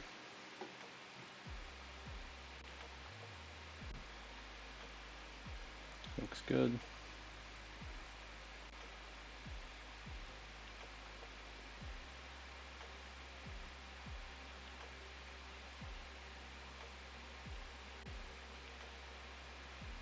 And then I don't know if it'll just sit here and get hung or if it's checking.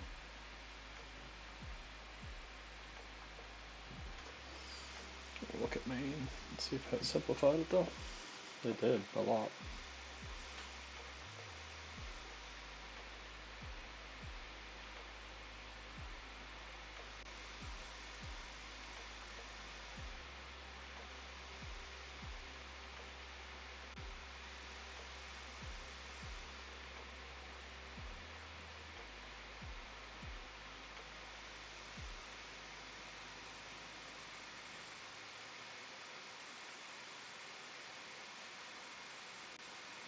Do a little test drive while it's taking, give it some data.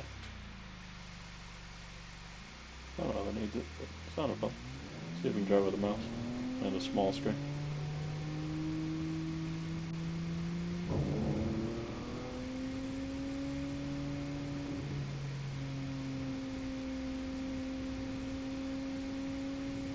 Literally just running a mouse up and down.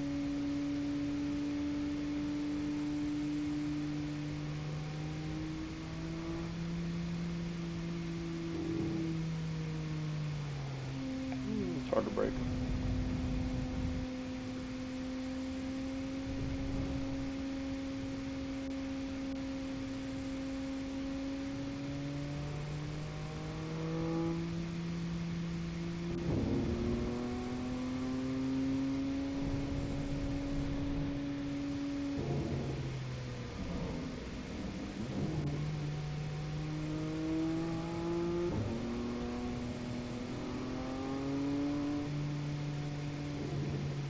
Like anything, you can get used to it. Don't know if I'd ever be fast, but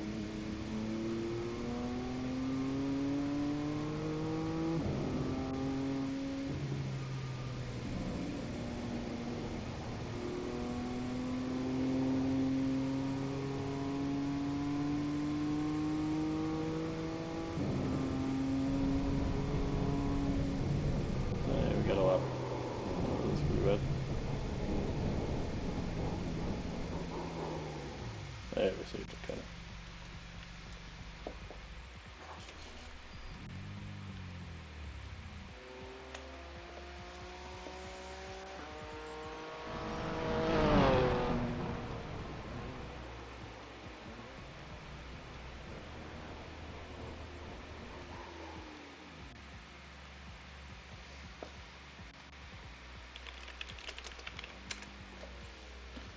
Just tote something.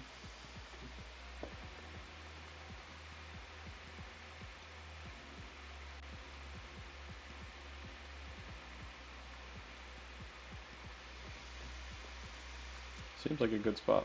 It's probably going to be a good spot for another backup.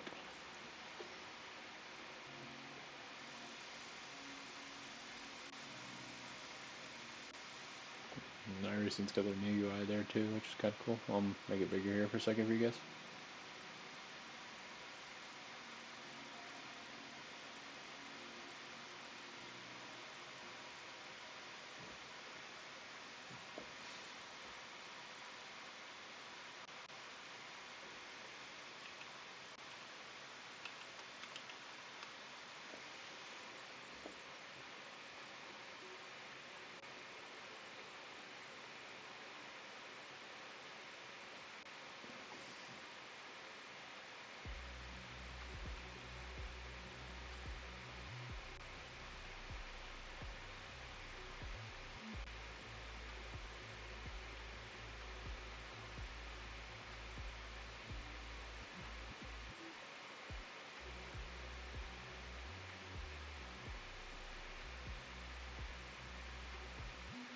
It's already got good ideas here.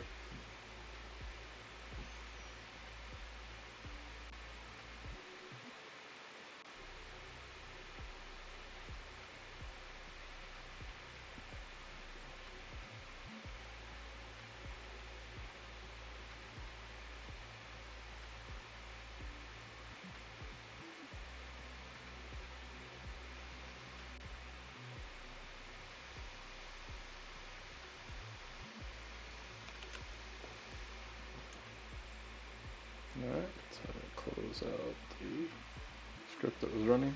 We're going to do some backups again, because I think we have a good spot.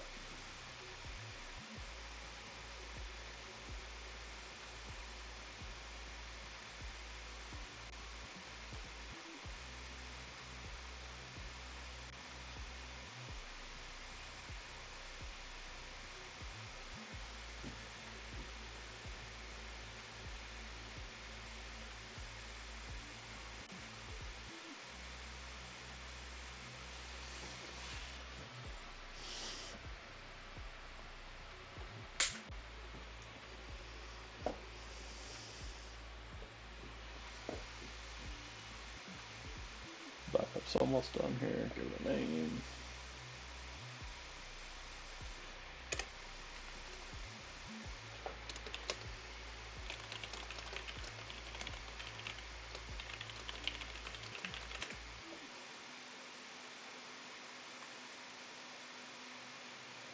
Definitely need to reboot the PC with these updates. They suck, but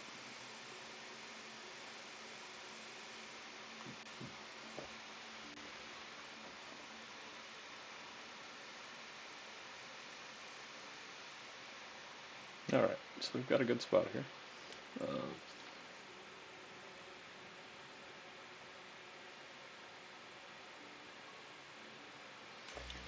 So my thought is we prepare.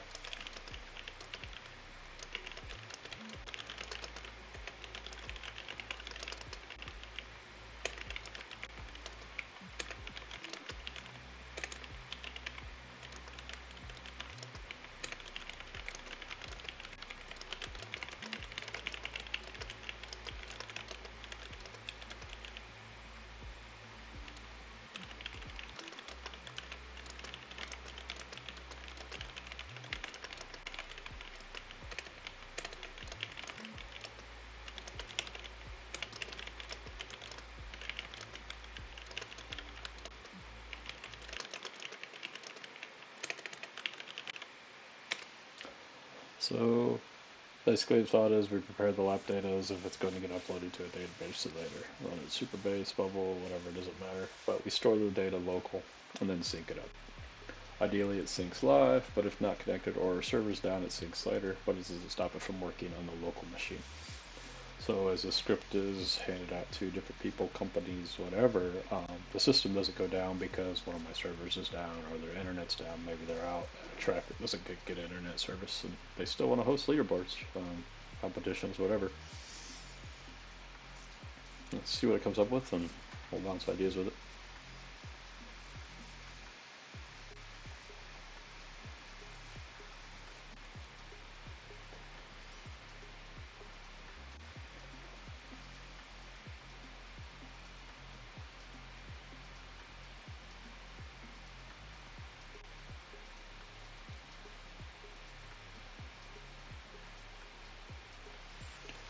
So this switched over to on iRacing. We're gonna go back to the little centipede circuit so we can turn laps quickly and easily.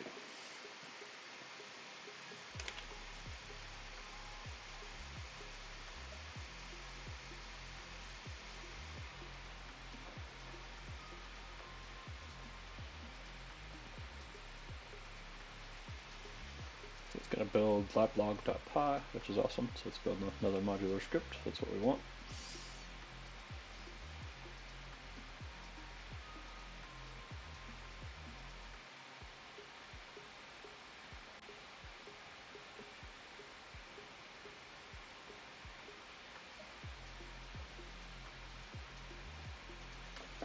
Good thinking.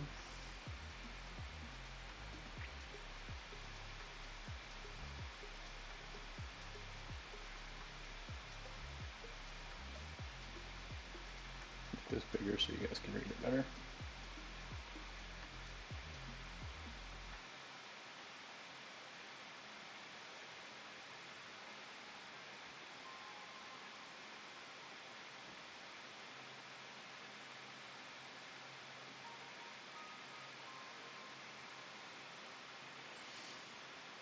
Move me over a little. I don't need to be taking up that kind of room.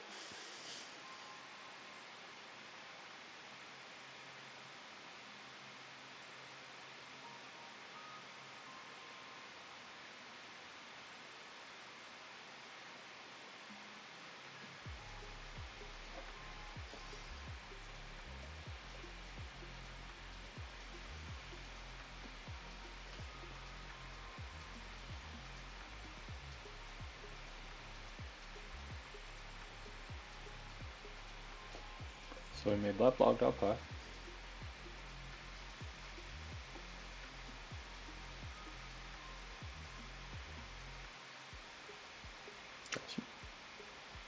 So it's the laps for the day is what it's showing right now.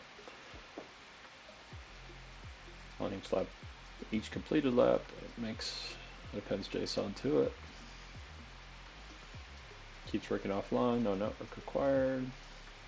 When we do a syncing, we can read these files.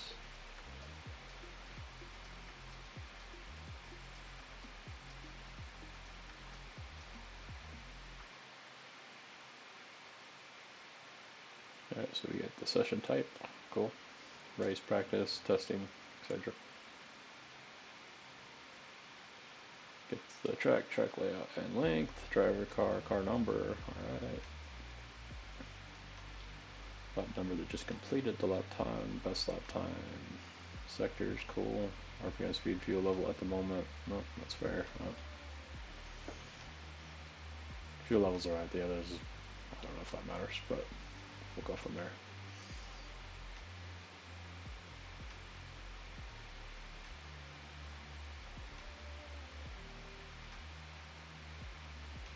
Not sure why it would freeze the buffer, I guess to record the data correctly, but probably won't work if we do live telemetry overlays later, but that's okay for now.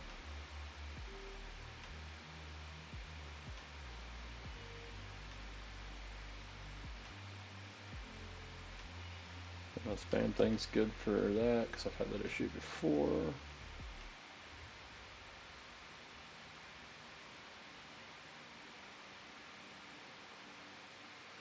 That's awesome. The backfill part's nice. Okay.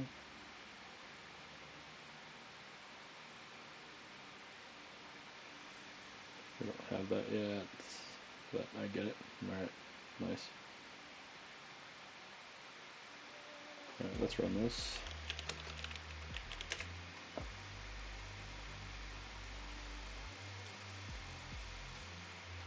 We're not connected, which is good. So we're going to launch the centipede circuit with the car. We can just turn short circles and get lap times and see if we create a log.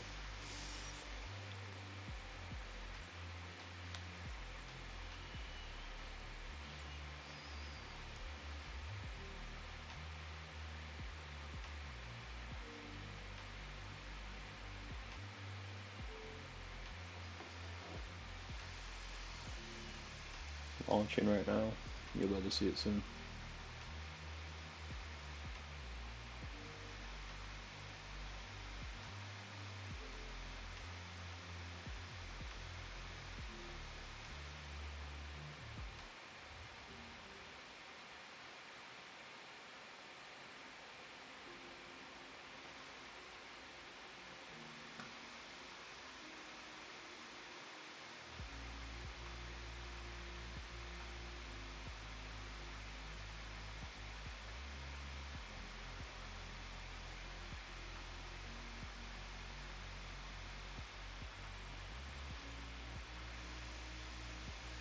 about 90%.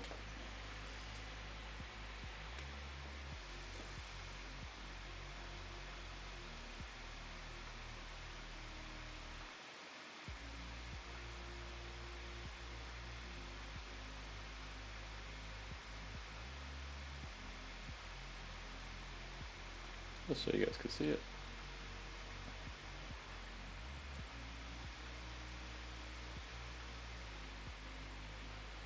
You can see the data updated, that's good. So we'll do a test. Good old mouse controls here.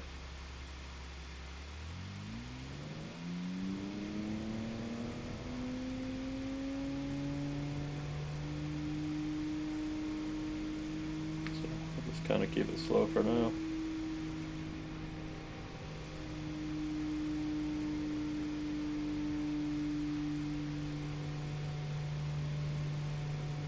That way I can do faster laps later too, so.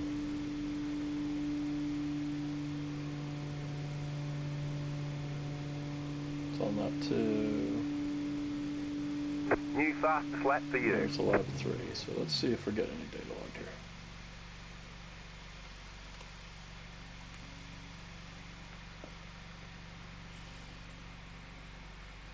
So it's aware that it's in lap 3.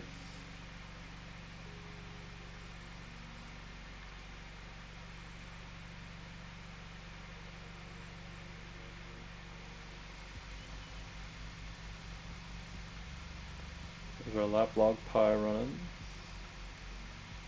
There's our logs. Laps. Cool. Check this out.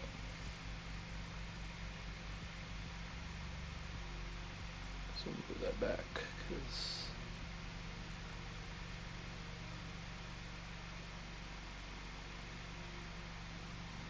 can't see what we're looking at. So let me fix this.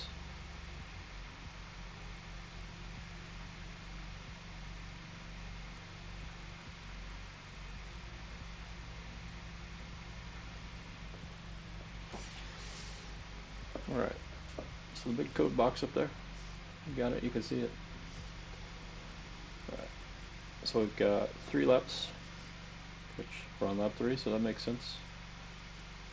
Gives you the time the session is currently, session type, track, layouts. It's not on here, yeah, it's the same. Track length, who the driver was based on iRacing information, not the leaderboard information. Got the car right, car numbers right, lap shows 0, 1, 2, 3, 0, 1, 2, which is right, and we're on lap 3. Yeah, that's right. So 0 just be your out lap in this case is how they're going to work it.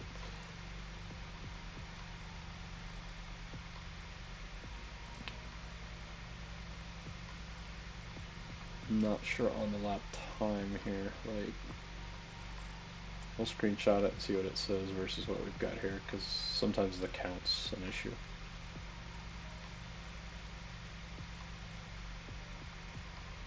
Fuel count is down, RPM speed, fuel level, alright.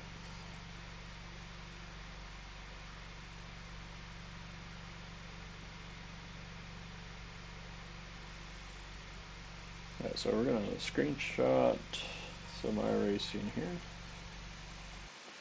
Grab laps. And the new UI, I'm actually not used to it, so.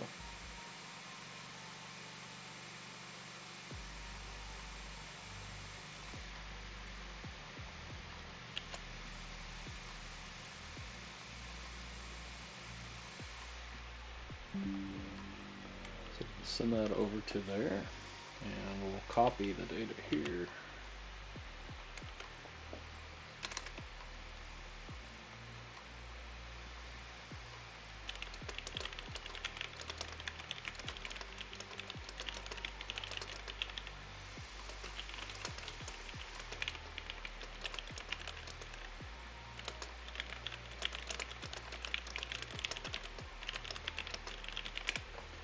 Alright, so I told you to look at the data in the screenshot, verify that the data's off, I think by a lap, but don't make any changes. Let's see if it listens to me.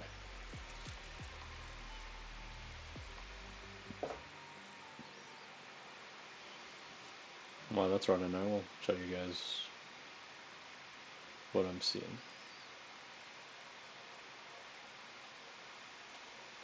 So you can see there, it's only showing the 2 laps in time for lap 1 and 2.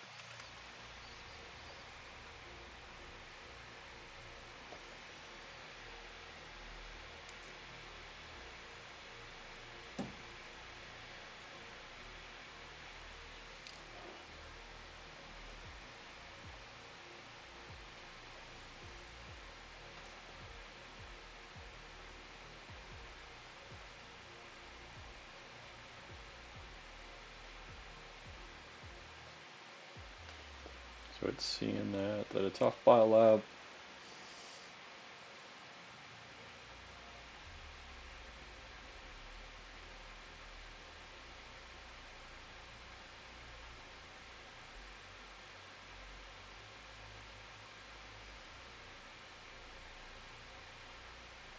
Still analyzing.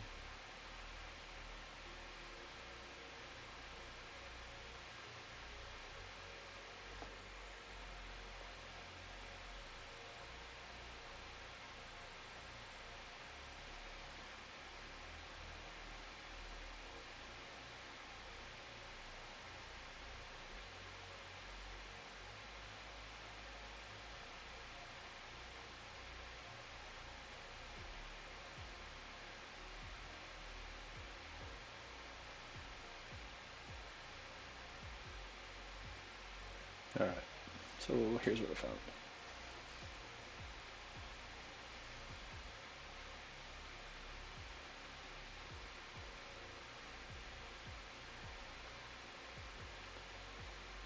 Lap 2 maintenance first.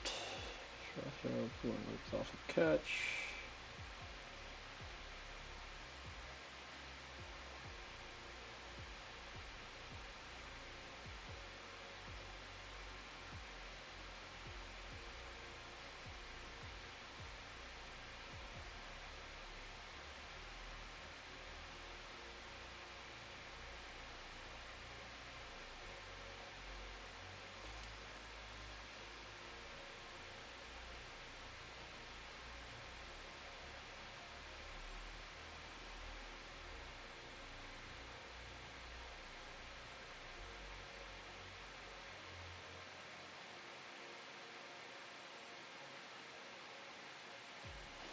I don't think it's tick. I think it's that we go lap 3 and you call it 3, but that should be for the previous laps, so we're off count. Lap 3 was not completed yet, we were on lap 3.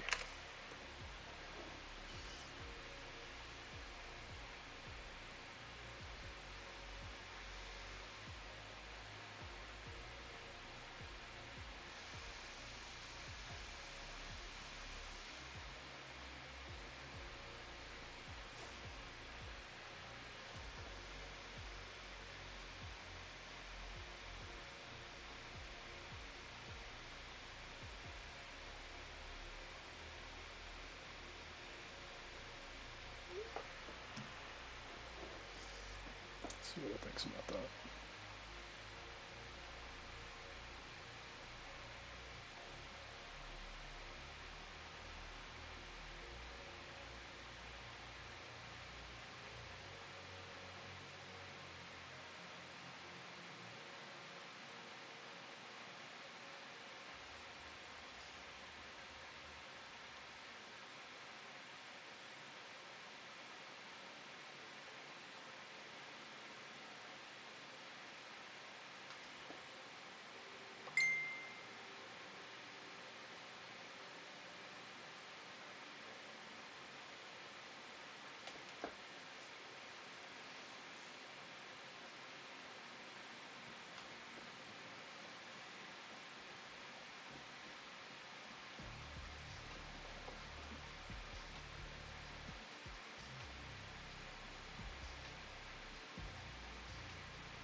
Definitely curious what it comes up with.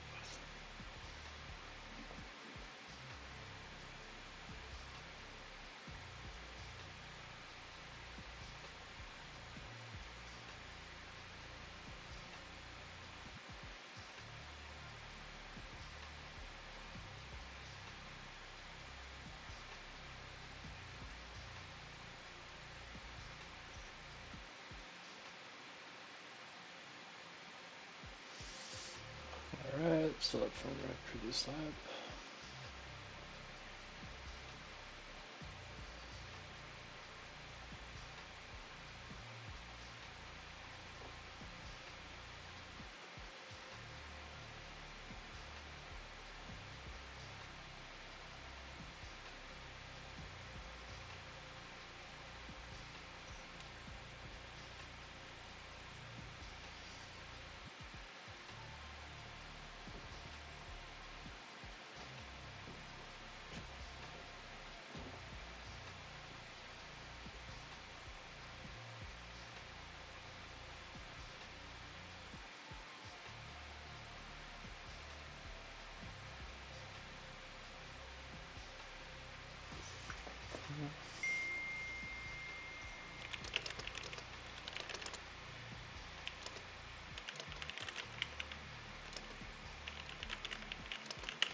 Alright, let's read that through here. Agreed, here's how we make our lap records exactly match iRacing's lap numbers and times, including it allows without changing the code yet. What's happening now? We check lap changes and lap and right immediately. Effect.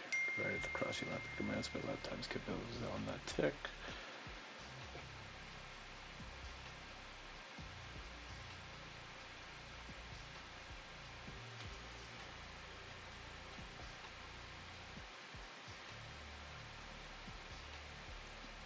I think it's trying to get the tick data, but I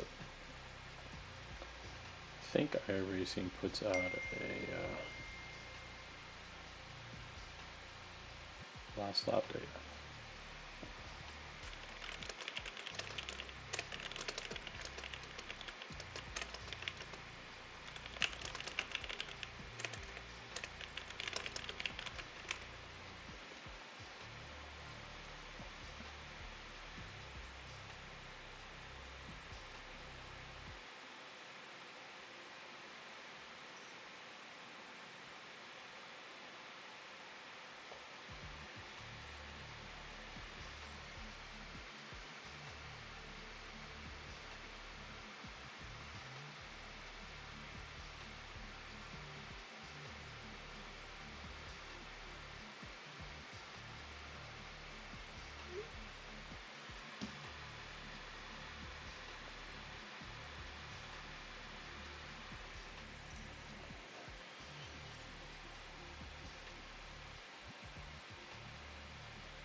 I also have to figure out, like, if we fire the script up into Wizard, turn a couple laps, or like right now, we've turned a couple laps and then we go back out again with a new driver.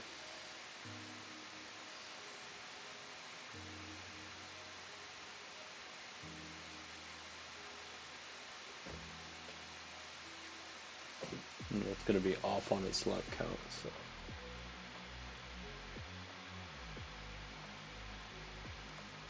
And this is where AI is a big benefit, because it's a lot to think about and it can memorize a lot more than I can. This still takes a lot of logic.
Simply.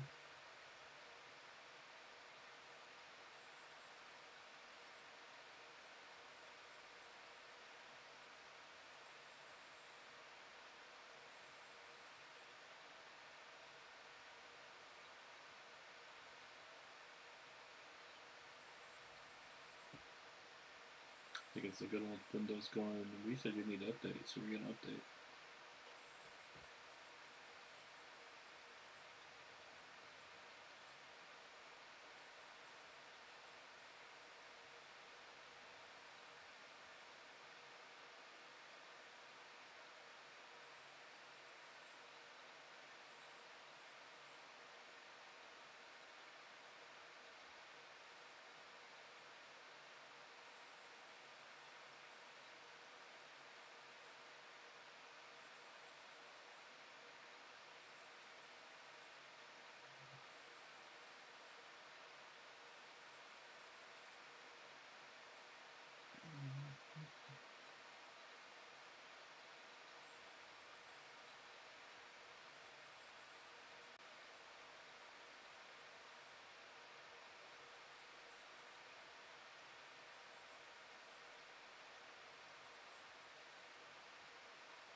Attempting to connect.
Check, check. Looks like you got me now.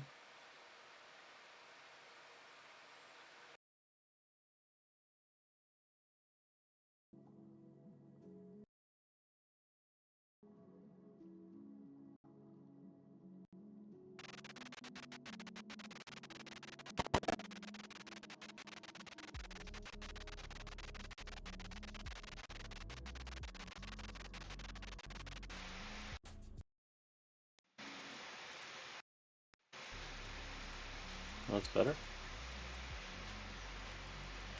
Alright, you got me. Okay. So we had it.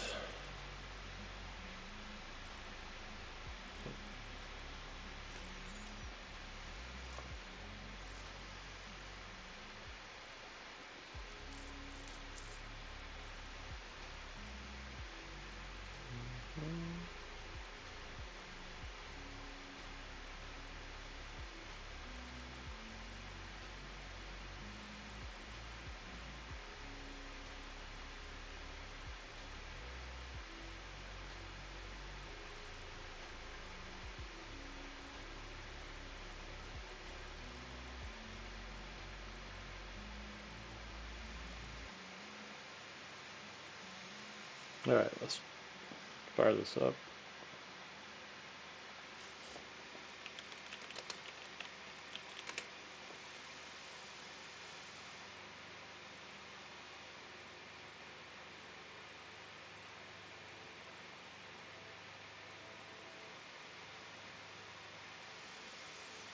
Hold on a couple laps here and see what it does. Oh, no, it won't because it kicked us out. So we gotta reload.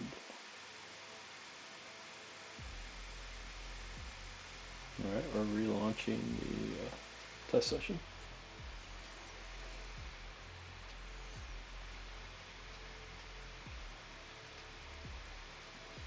I'm gonna leave this data here. I'm curious what it does with it. No, I'm not. I'm gonna delete it because I don't want that to be a factor yet.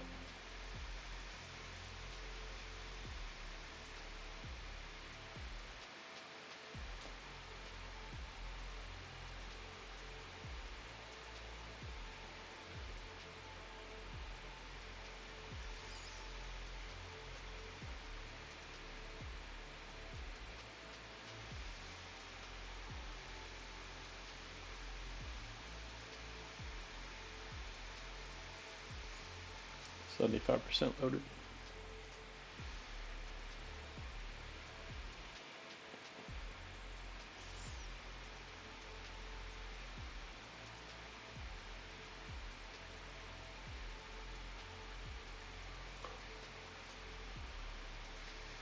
Alright, I got it launched here, so let's do testing.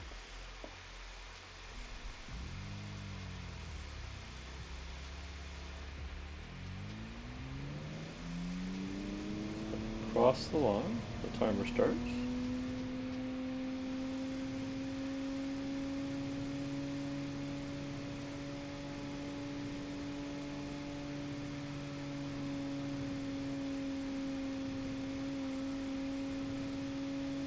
We're on lap 2. It created a session.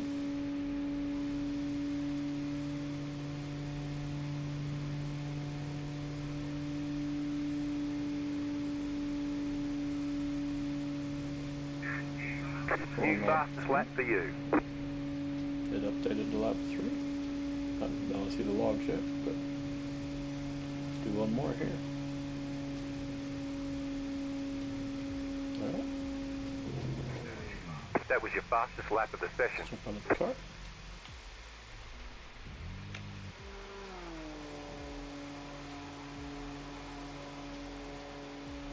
Got the laps there. Got the lap data here.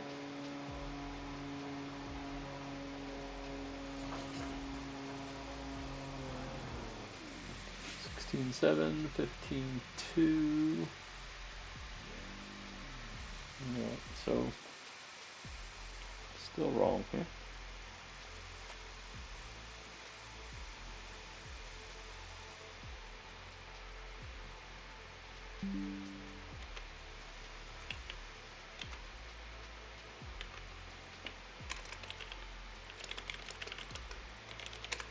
So we'll give this to the AI and see what it thinks, and then I'm going to try to figure out what I think.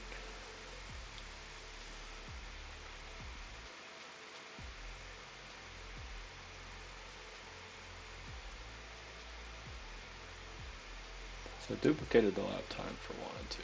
That's the first problem it's got. That is the problem it has.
I think it's overcomplicating it. Like, I think it just needs to grab the last lap data.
I think it's onto the right thing.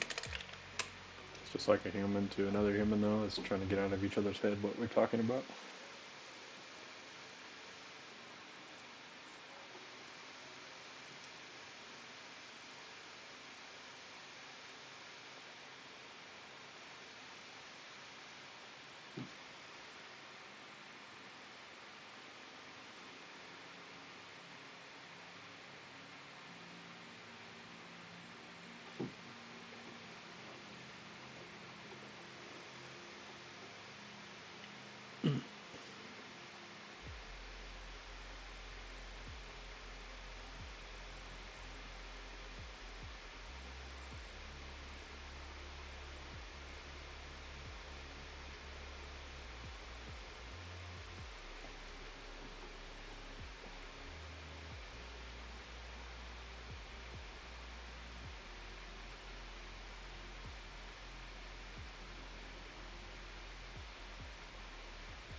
think we'll still have an issue here because it's lap count. It's right, but is it gonna, let me hit test again, what's it gonna do?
Alright, let's go back to the lap log 2. Let's see it updating. Turn some laps.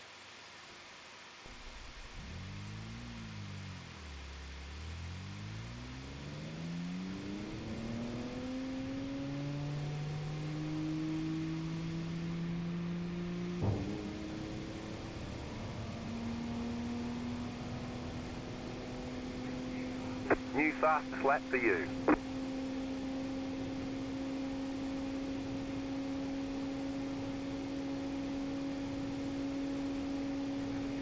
That was your fastest lap of the session.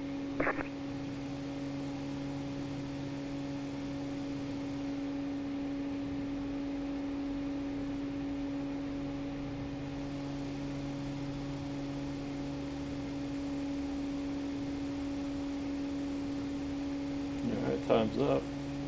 Cross the line, ignition shuts off. Car stops, car exits. We do it twice.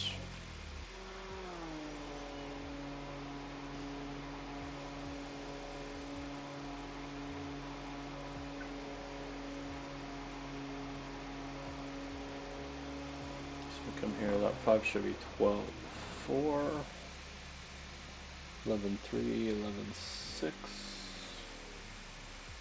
6. I think it nailed that.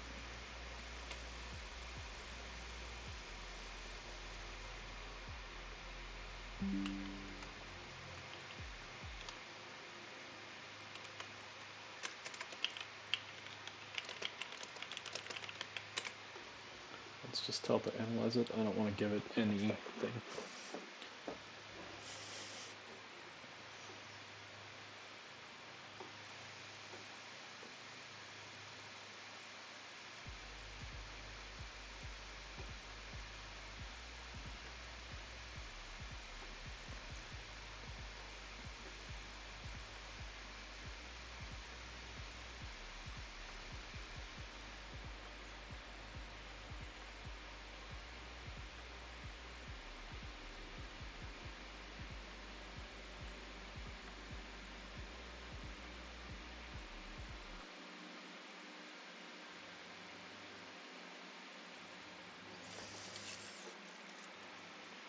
So the goal here will be, we get some software running, we play with it, we test it here, and then we talk to some other guys running rigs, get them to join our leaderboards, do some testing, and then introduce my idea and my software to like Sean Cole from SimPit. We've got some history, and he probably would have seen some things.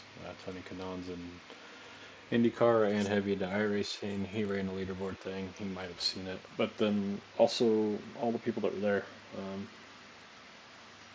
A lot of guys were running booths and they were struggling to, you know, they made things and they worked and did it, and it might have shown a queue, but nothing, it's an all-in-one system. And I think I've got a niche for that, and I think I can make something work pretty awesome.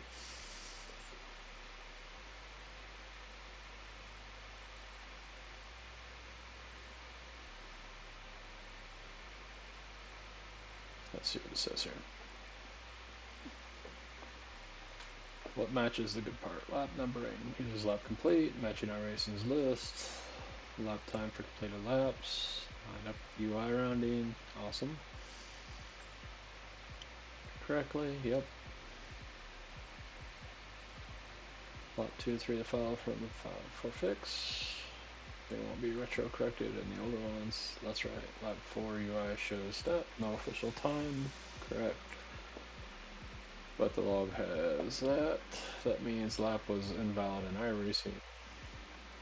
Enter delta fallback fills something that shouldn't have been logged on the official time, which is right, because could be a faster lap, could be things like that. It worked.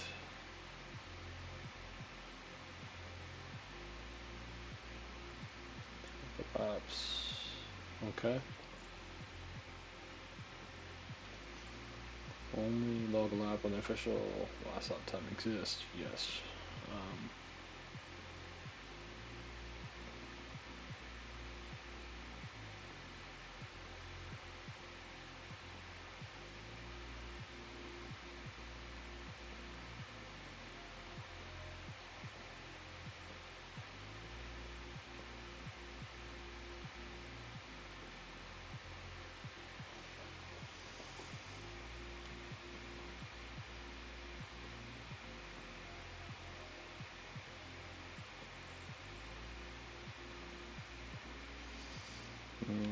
I think it would be good to track all laps.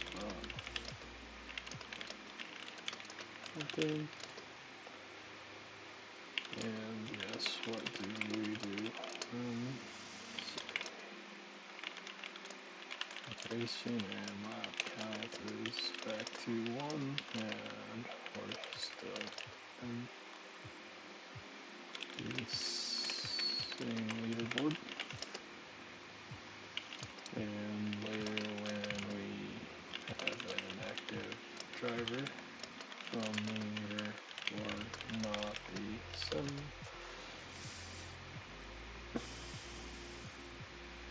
How do we adjust lap count per driver then?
Alright, so let's see what it comes up with.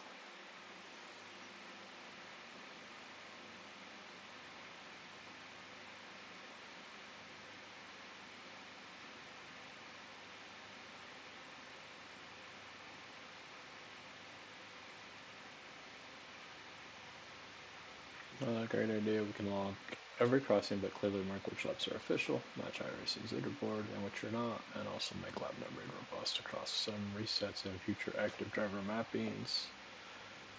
No changes applied yet. Official. This is good for the AI to do it this way too, and I think we need to make it part of the README.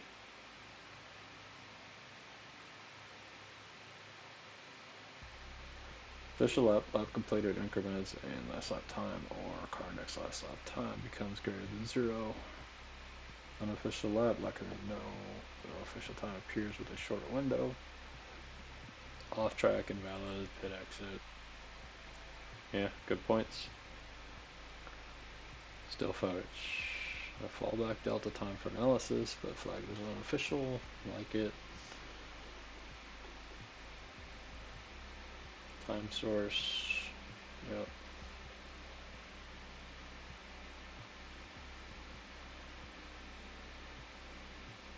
Vector reset, lap counter decrease, session time jump backwards, session number changes, okay.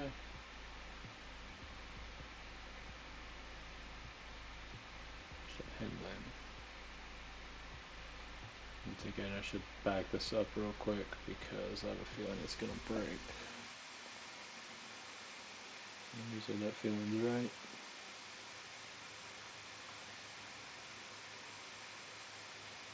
Have it do a zip while we're reading.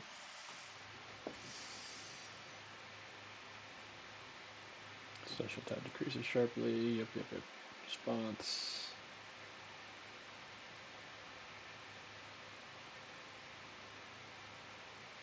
Okay. New lap says lap completed. For driver mapping, feature active driver concept always logs, sim identifiers, driver sim, driver user ID car, add optional mapping fields to be filled by your leaderboard control later. Alright, this all makes sense.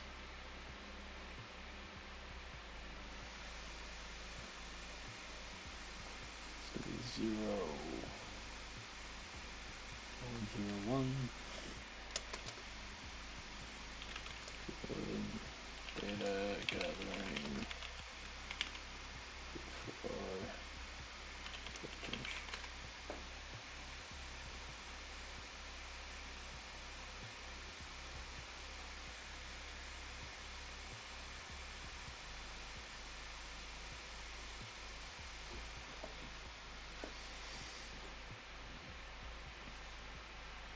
Alright, there's its sample record.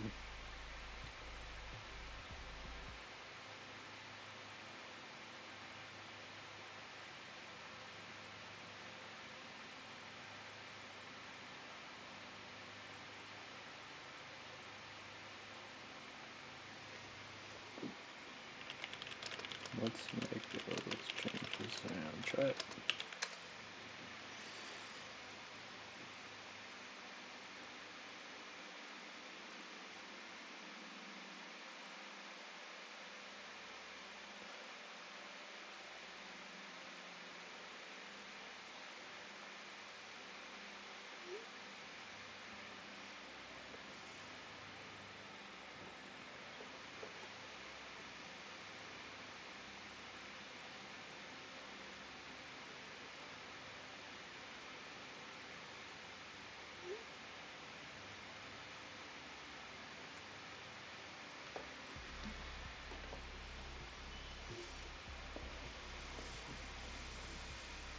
Making some good progress here. I mean, we're 3 hours into this, plus a lot of past experience, and it's a good start though. And we can refine this into the iRacing Commander as well to control the sim even better. I mean, we still got features once we get a leaderboard working. Cool features, you know, that I've talked about a little bit earlier, but new driver enters, little intro tutorial through text.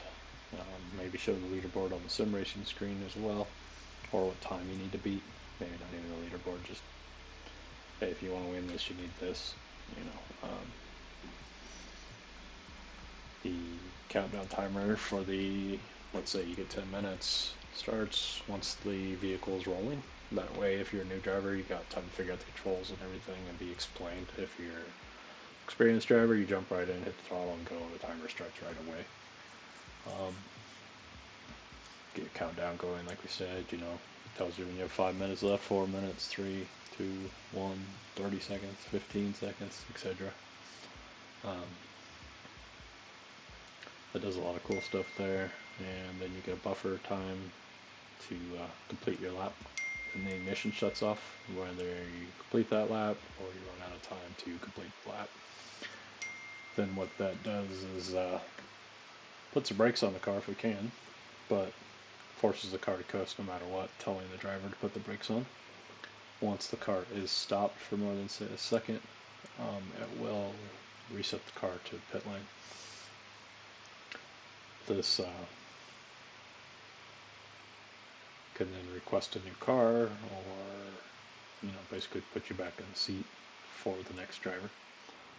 So once the next driver's, well, actually it'd be kind of cool to be like, okay, it kicks them back to pit lane, the driver gets out, new driver gets in, it's still showing like the third person view replay camera and saying, press whatever button you have assigned in audio and maybe on the screen to reset the car once you're ready. And then once they start rolling, start the session over again.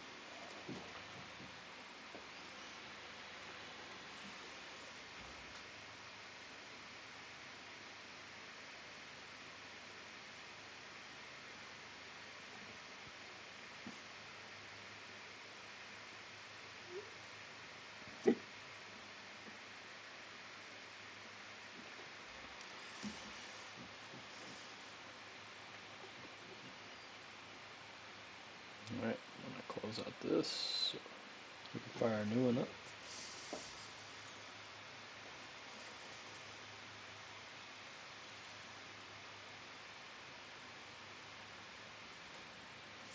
Gonna leave iRacing running for now so the laps are synced, but I want to do testing for starting a new session and everything. Especially because, iRacing crashes, my software crashes, all kinds of factors that play into there.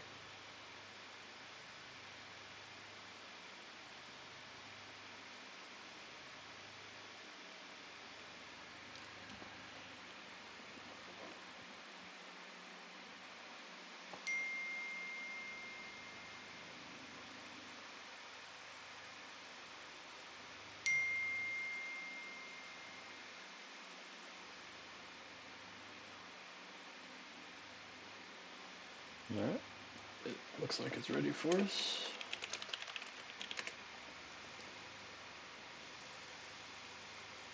You can fix that dev too so that it automatically shows everything.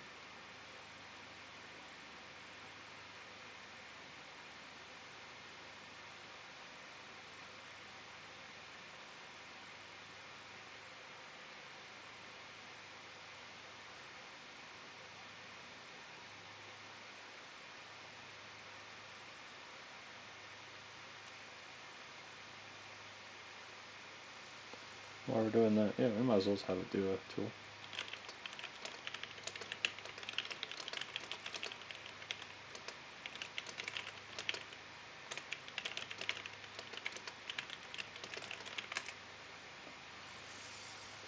Alright, we're going to run a few laps here.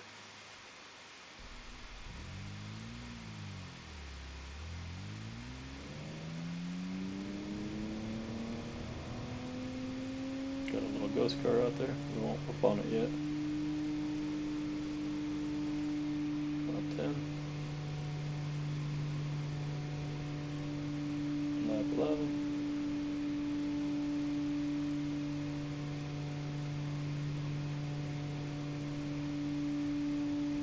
Ghost car's waiting. Let's go a little faster. Ooh, dog got loose.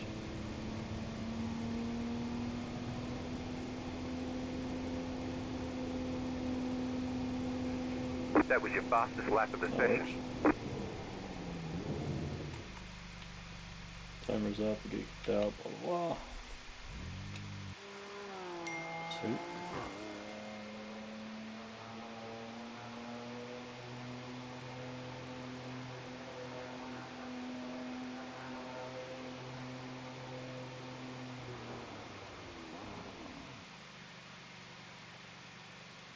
It's all looking right so far.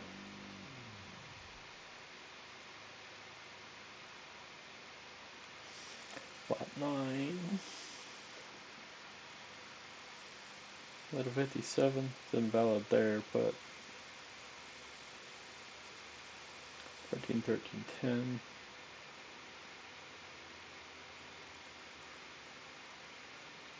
Speed, fuel levels, official, there we go.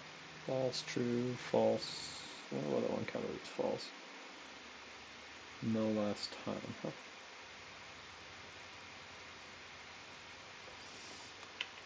Give it all this data. It won't paste it until it's done thinking about its previous project.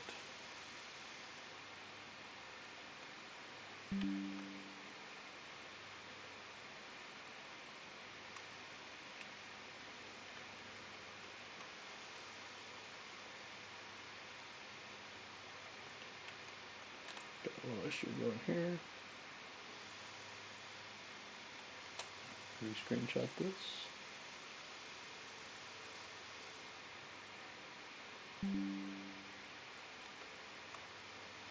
Gather all this data.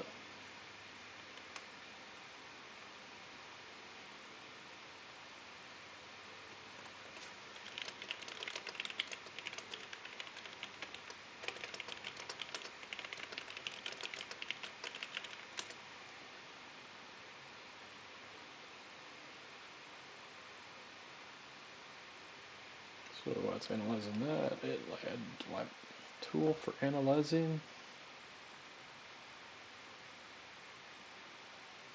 Sweet.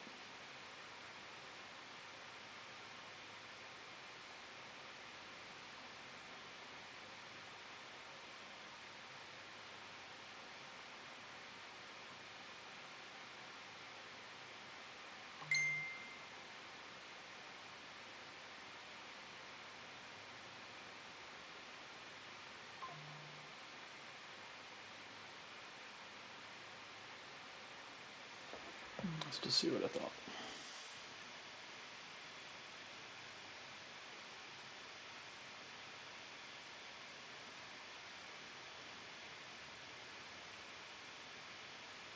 I'm holding a 24-hour go-kart race through my car factory here in Detroit on December 21st and 22nd. The team that gets the most laps done in 24 hours wins a load of cash and the most important prize of all, eternal glory.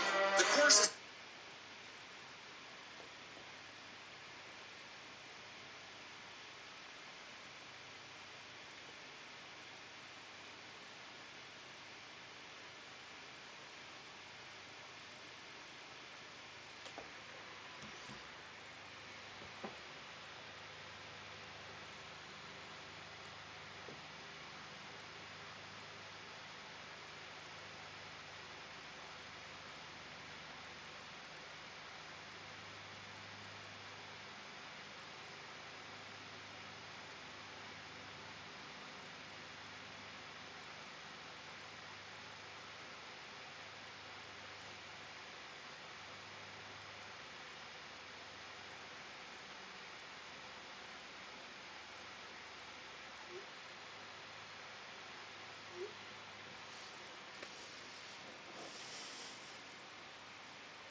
I'm holding a 24-hour go-kart race through my car factory here in Detroit on December 21st and 22nd. The team that gets the most laps done in 24 hours wins a load of cash and the most important prize of all, eternal glory.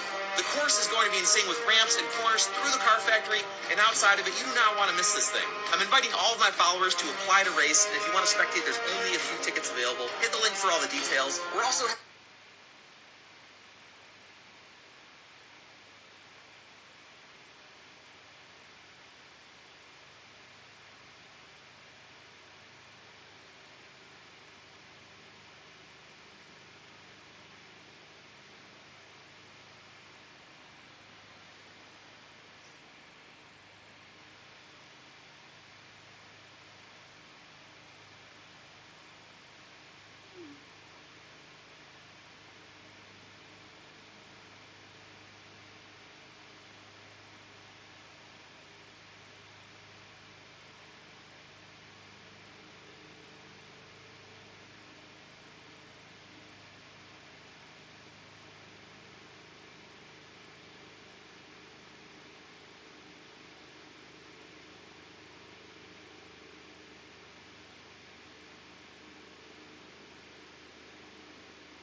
So I'm sure you heard the video playing there.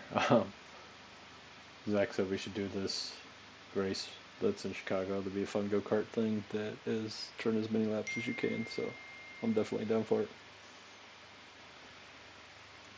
Alright, let's see what it said here. So, lap number uses laps completed match in iRacing, official laps aligned, inbound laps handled.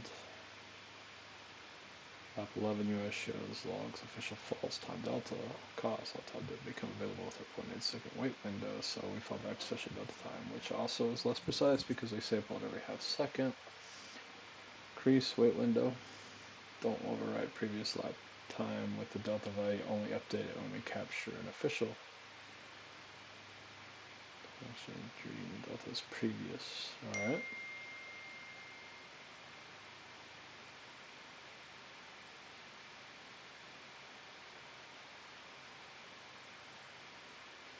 Let's run this real quick.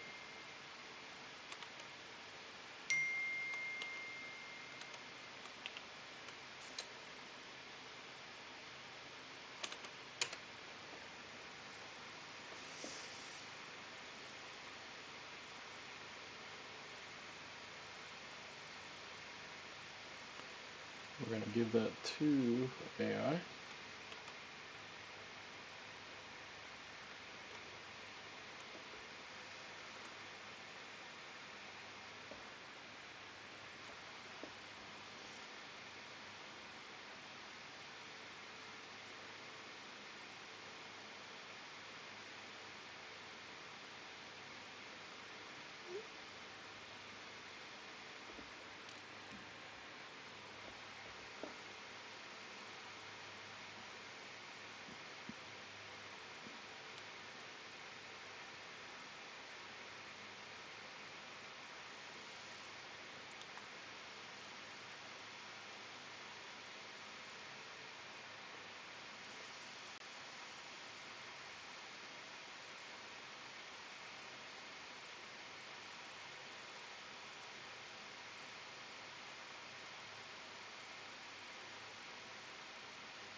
A little more coding music running in the background.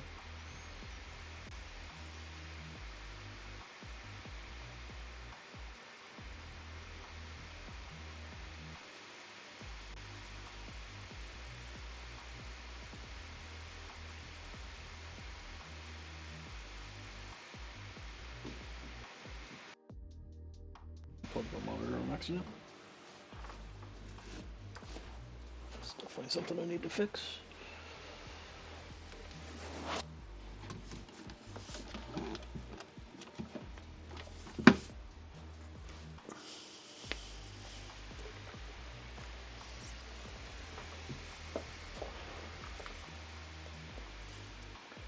Shouldn't have affected anything.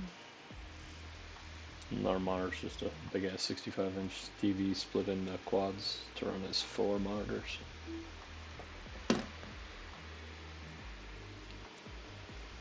Alright, we're back.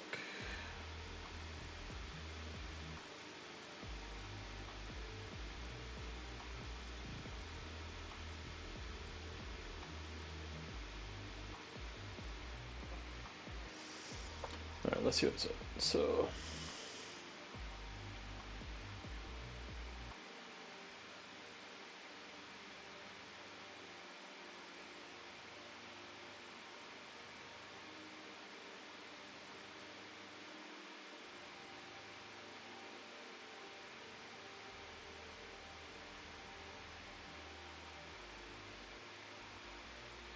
fair enough.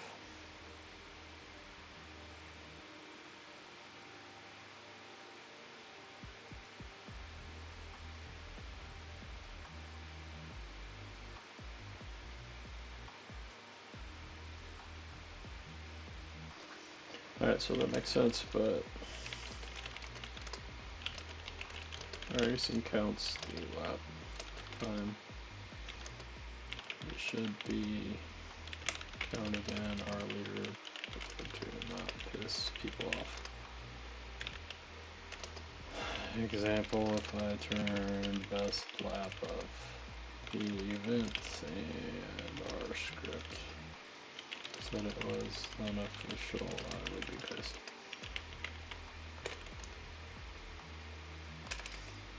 We should not count laps with incidents though.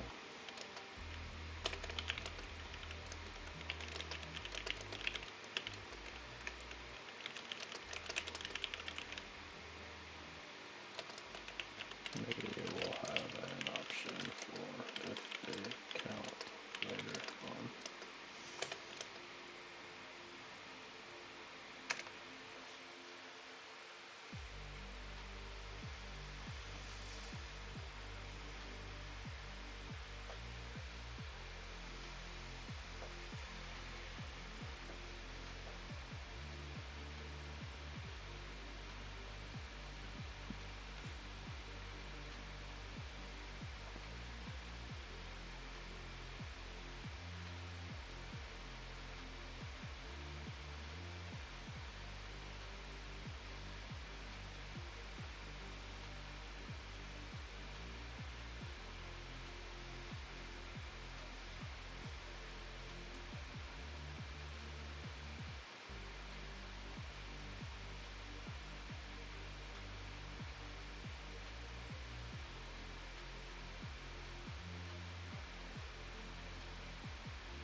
Alright, I was sending Zach a pretty cool video on toughest endurance racing.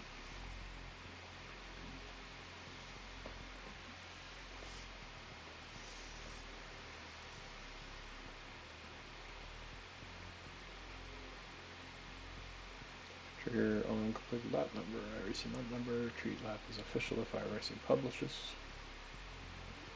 Log lap is unofficial. Delta Telpack keep watching for up to a few seconds. Unofficial time repairs append a corrected record so leaderboards update to the official result.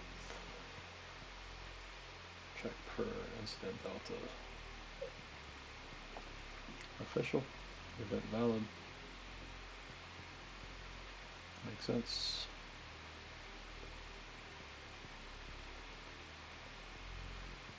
Yes.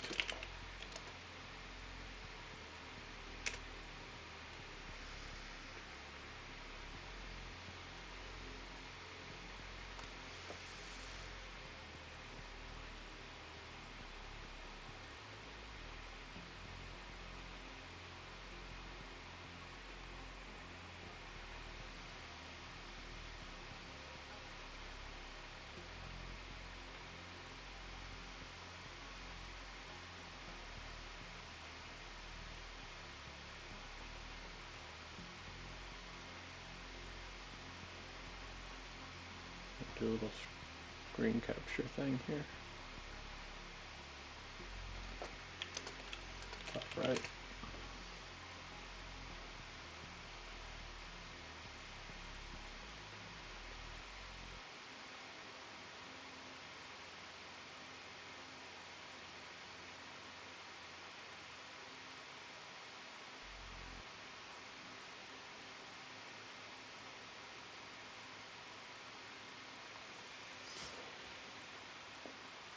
Not sure what happened to my camera either.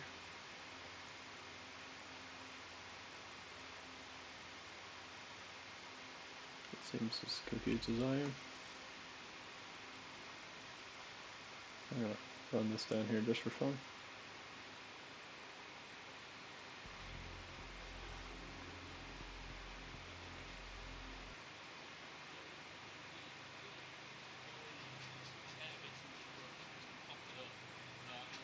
This is my old video that Alex Lloyd did on us and Davidson Racing when we won the 25 Hours of Thunder Hill, which is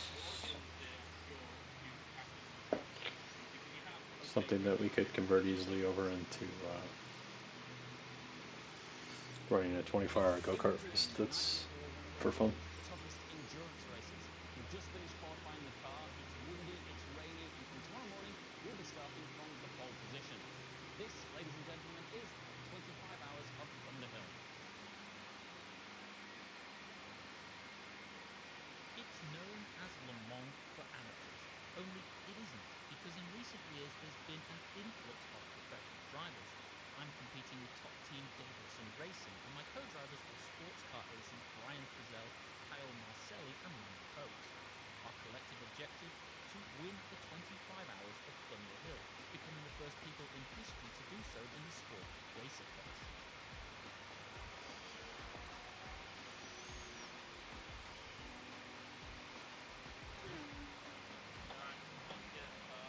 P1 right now, about a minute 13 in the lead. That's quick.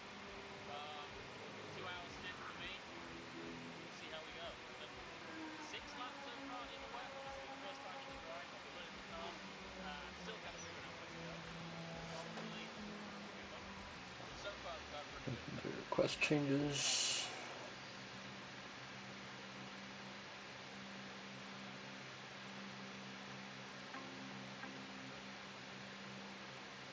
After just a handful of laps in the rain, I was nervous. The pressure was on to deliver and build upon our lead. During the driver change, the team switched the nose to one with less downforce, as Brian reported the car was too twitchy in the high speed sections. Seconds later, it was off. Alright, get your Python script up running. We're going to run a couple more laps here in a second.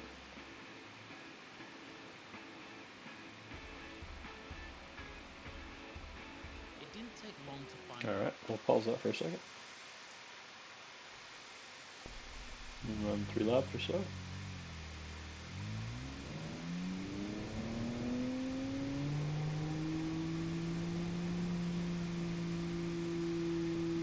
I don't want to break the lap first up.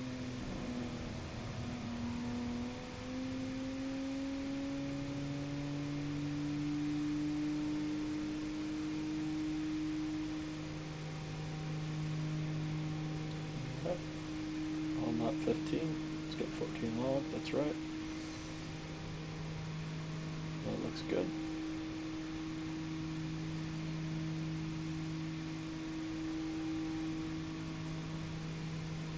Alright, we're going to pick up speed for the next lap.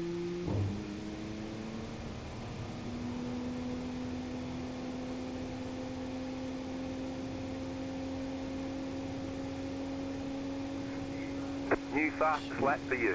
Let's get one more.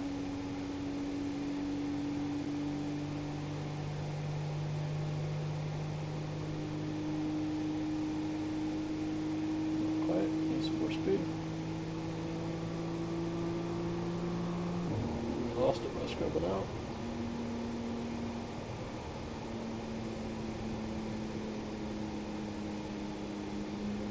We ran out of time. Brakes are applied. Car's out. Gear reset. And we do a driver stop.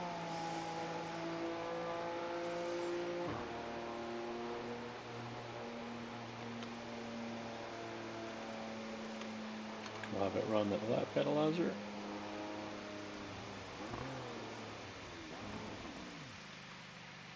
Paste it here to AI and let it do its thing. We'll let that run and we'll continue the video. Driven, but nothing prepares you for the insane closing speeds between cars.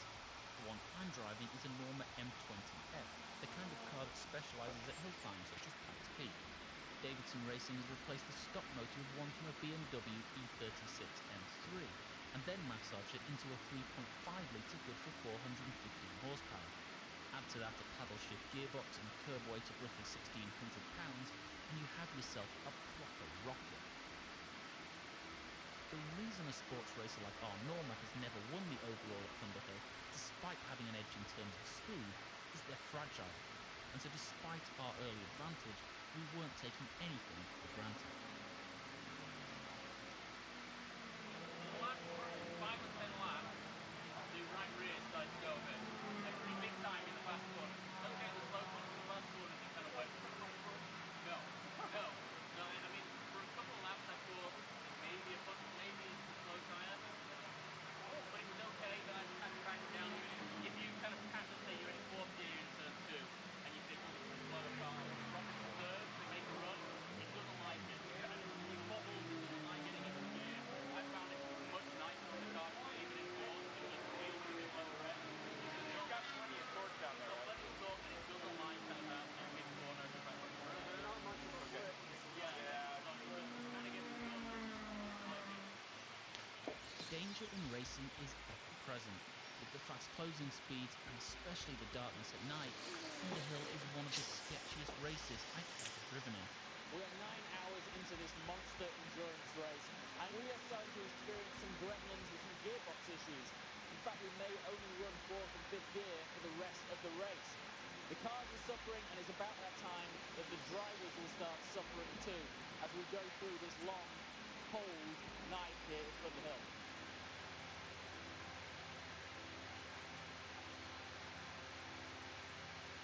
Moments later, disaster struck. Miata ran out of gas and stopped in the middle of the unlit back straight.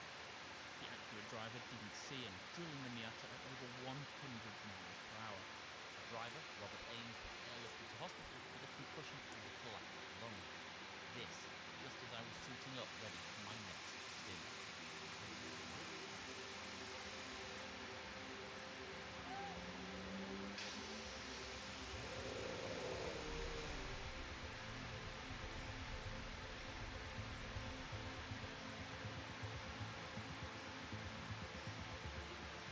Driving at night is an uneasy feeling.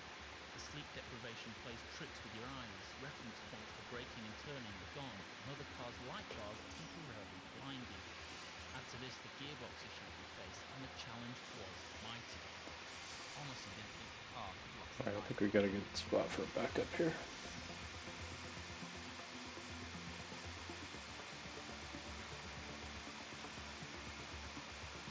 Running the backup. I watch some of this.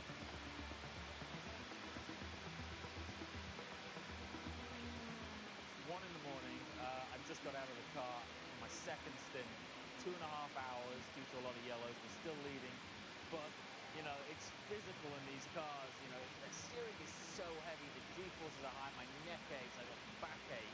Still having some gearbox issues. We're working through it. As I said, we're still in the lead, but this race it's taken its toll on me. It's taken its toll on the cars. I need some sleep.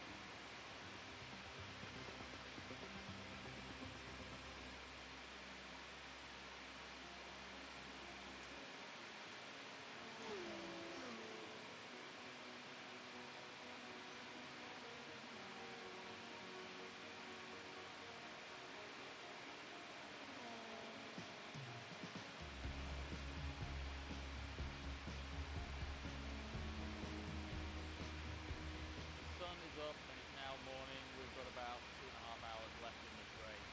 I'm in my street clothes because since we last spoke, something interesting happened. Let's put it that way. I proceeded to throw up about 15 times all over the car park out there. I later found out that some of the crew guys had done the same, so there must have been some dodgy food going on somewhere. We're still 15 laps in the lead. Things are looking good. The car's performing well, but more than anything, I am wiped. This race is grueling enough as it is, and then you get some food poisoning, it's game over. As this grueling war of attrition entered the final hour, optimism was high. We had lasted the treacherous evening hours and given our lead. Even if the car stopped moving entirely, we couldn't be caught. Team owner Bob Davidson ready to bring it home.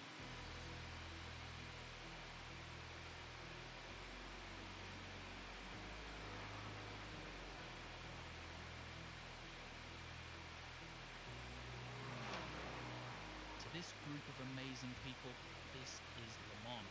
This is Daytona. This is Indianapolis. It's what they live for. They sacrifice time with their family to spend an entire year preparing for these 25 hours. As the clock continued to click by, the tears began to fall. For Davidson Racing, winning this race has been a dream for many years. Previously, it had always ended in heartbreak, but not today. They built a car that had no business finishing this 25-hour marathon, just as all the other cars in our class had failed to do so.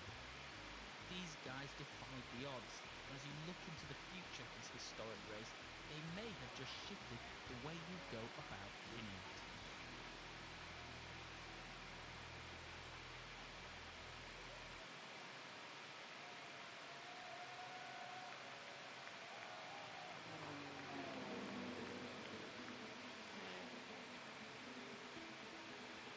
We are in the winner's circle. The team have done it. Kit Ashton wins 25 hours of Thunder Hill. It's pretty awesome, actually. Despite having a little bit of food poisoning, I don't really care right now because this makes it all worthwhile. Very cool.